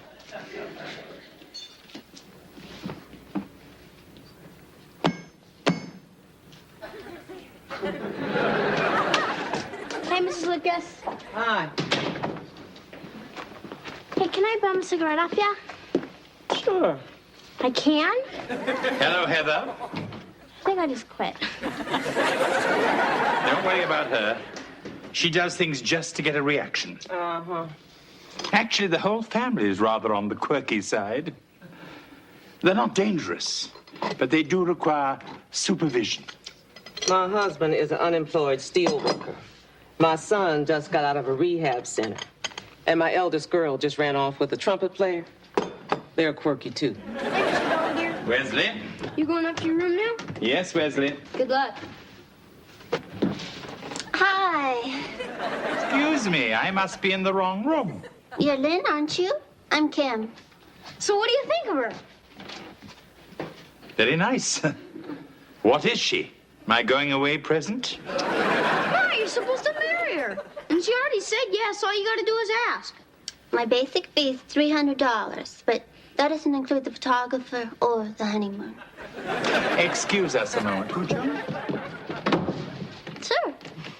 Wesley, where exactly did you find Miss Wright? Downtown. You know where all those ladies are always standing around. I guess they're waiting for a bus or something. Yes, or something. Well, I told them all about your problem, and Kimberly said she'd be happy to help. Yeah, I've been married 13 times already, but I still cry. Yes, love is like that. What's going on? I got this lady for Mr. Belvedere, but I don't think he wants her. Oh, yeah? Forget it, Kevin. Come along, Kimberly. Time to go. Okay. Thank you for your time and trouble. But we don't need a set of encyclopedias. Goodbye. Who was that? Oh, just somebody trying to sell something. I just don't want you to go, that's all. Wesley, marrying someone like that would not solve my problem. He'd take care of mine. Look, everyone, the hearing's tomorrow, and I may have a few tricks up my sleeve. Oh, yeah? After all, what could go wrong? It's merely the United States government versus me. And having considered all the facts in this matter, my decision is that your status here is invalid, and you should be returned forthwith to your country of origin. But, Honor, you can't send me back there. Kate. It's a repressive society. I can't take the torture, the isolation. Mr. Cates, you're from Canada. It's cold and boring. What about Alan Thicke? You guys let him stay, or Lauren Green, or Alex Trebek. All right, United States versus Lynn Belvedere. Defendant, a citizen of Great Britain, entered the United States and subsequently accepted employment as a domestic without being in receipt of a valid work permit. Mr. Belvedere, you understand that it is not incumbent on the government to prove why you should leave, but up to you to convince the court why you should be allowed to remain. I understand, Your Honor. All right. Do you have anything to say? You look lovely in black. I can't believe he said that. You told Mr. Belvedere broads love that stuff. Pay attention. I apologize, Your Honor. But I am just the simple son of a coal miner who's never been in a court like this. And I'm just a little overwhelmed. All right, Mr. Belvedere. You may proceed when you're ready. If it pleases the court, I would like to cite the case of the United States versus Puczynski, in which the appellate court ruled that immigrant status should be... Numerous exceptions have been made by the court in cases similar to mine. Oh, that's very impressive, Mr. Belvedere, especially coming from a simple son of a coal miner. However, the issue in question is whether you accepted and performed work in violation of U.S. law. Which brings me to my next point. What is work? Oh. I think he's wearing her down. The dictionary defines work as exertion or effort directed to produce or accomplish something. However, just because one accomplishes something doesn't necessarily mean that it's work. And conversely, just because one works, it doesn't necessarily mean that anything is accomplished. Tell me about it. I maintain the concept of work is ambiguous. A florist plants a flower, to him it's work. I plant a flower, to me it is pleasure. What is your point? Simply that I came to this country to observe contemporary America. My stay at the Owenses just gave me a chance to see it at first hand. So you see, it wasn't a job. It was merely a hobby. Did you receive any wages for this hobby? Well, Only when the checks didn't bounce.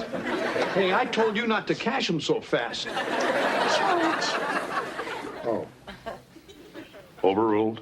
If you're quite through, Mr. Belvedere... Your Honor, I have one more argument. Oh, goody. Quoting from the Immigration Code, an alien may be certified for employment if the job is deemed to require professional or unique abilities not possessed by any American. I don't see where that's relevant. After all, you are just a housekeeper. He's not just a housekeeper. He's special. Wesley. Who is that little boy? He's the one who turned me in. That's nice. But he does have unique abilities. Really? For example? Well, he's the only one who can make my French toast just right. You know, kind of soggy in the middle. And nobody else could have fixed Heather's stereo when I spilled Bosco all over it. Wesley! No wonder all my records stick to the turntable. Will you two just sit down? Your Honor, my name is Kevin Owens, and a little while ago I sort of had a problem with alcohol. Not getting it. I have a fake ID.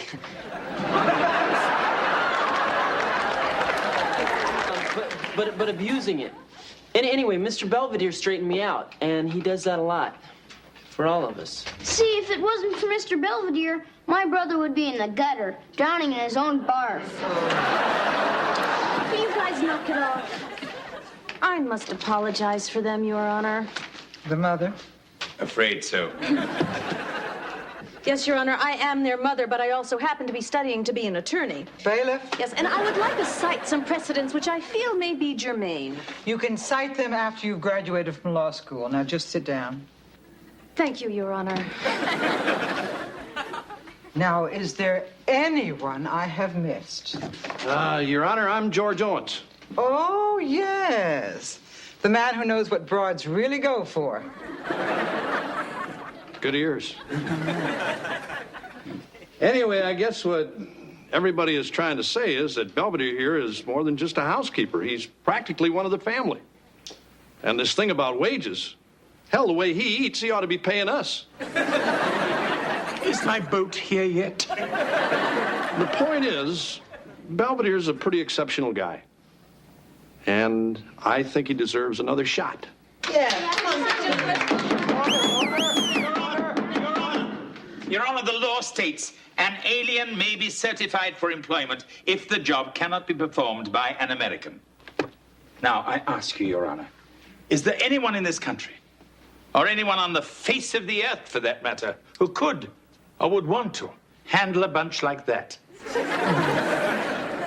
You may have a point. What I observed of this family, there is no doubt that you are performing a unique service, possibly even a public one. However, such a claim is valid only if it's made before you accept employment, not after. Therefore, according to the immigration laws of the United States, I must rule that your status here is illegal and direct that you be returned to your country of origin. Huh? 30-minute recess. I am sorry.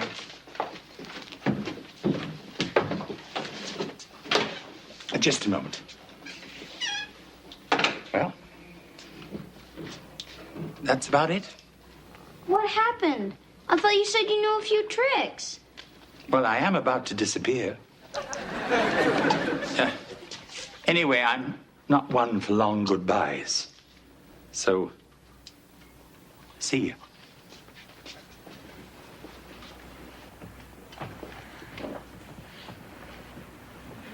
Hello, 4-Star Domestic Agency? I'm calling from the Owens residence. We need another housekeeper. Yeah, the one you sent over this morning left suddenly. No, I don't know why.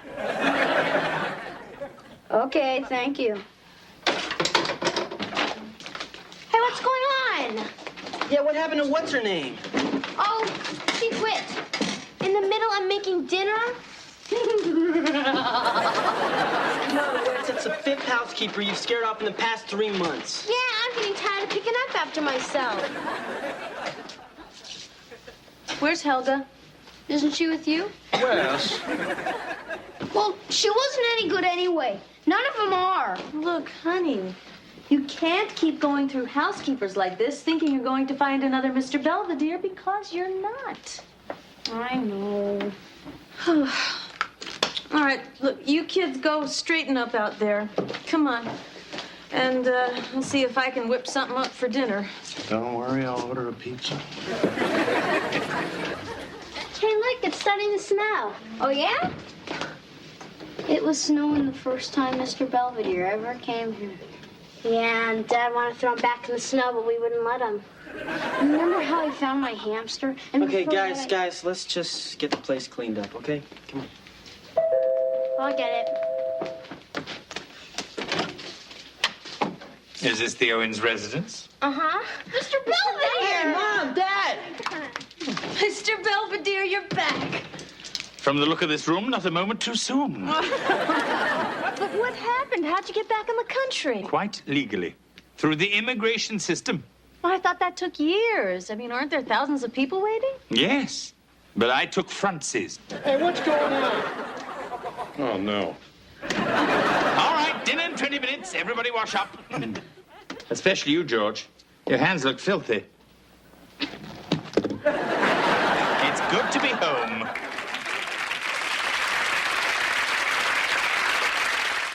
This is my first entry in several months. To be honest, without the Owenses, there hasn't been much to write about. At any rate, my working status here in the colonies is somewhat less tenuous than before. I even have my green card.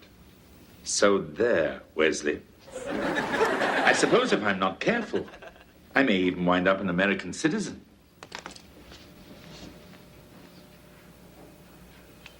What will I tell the Queen?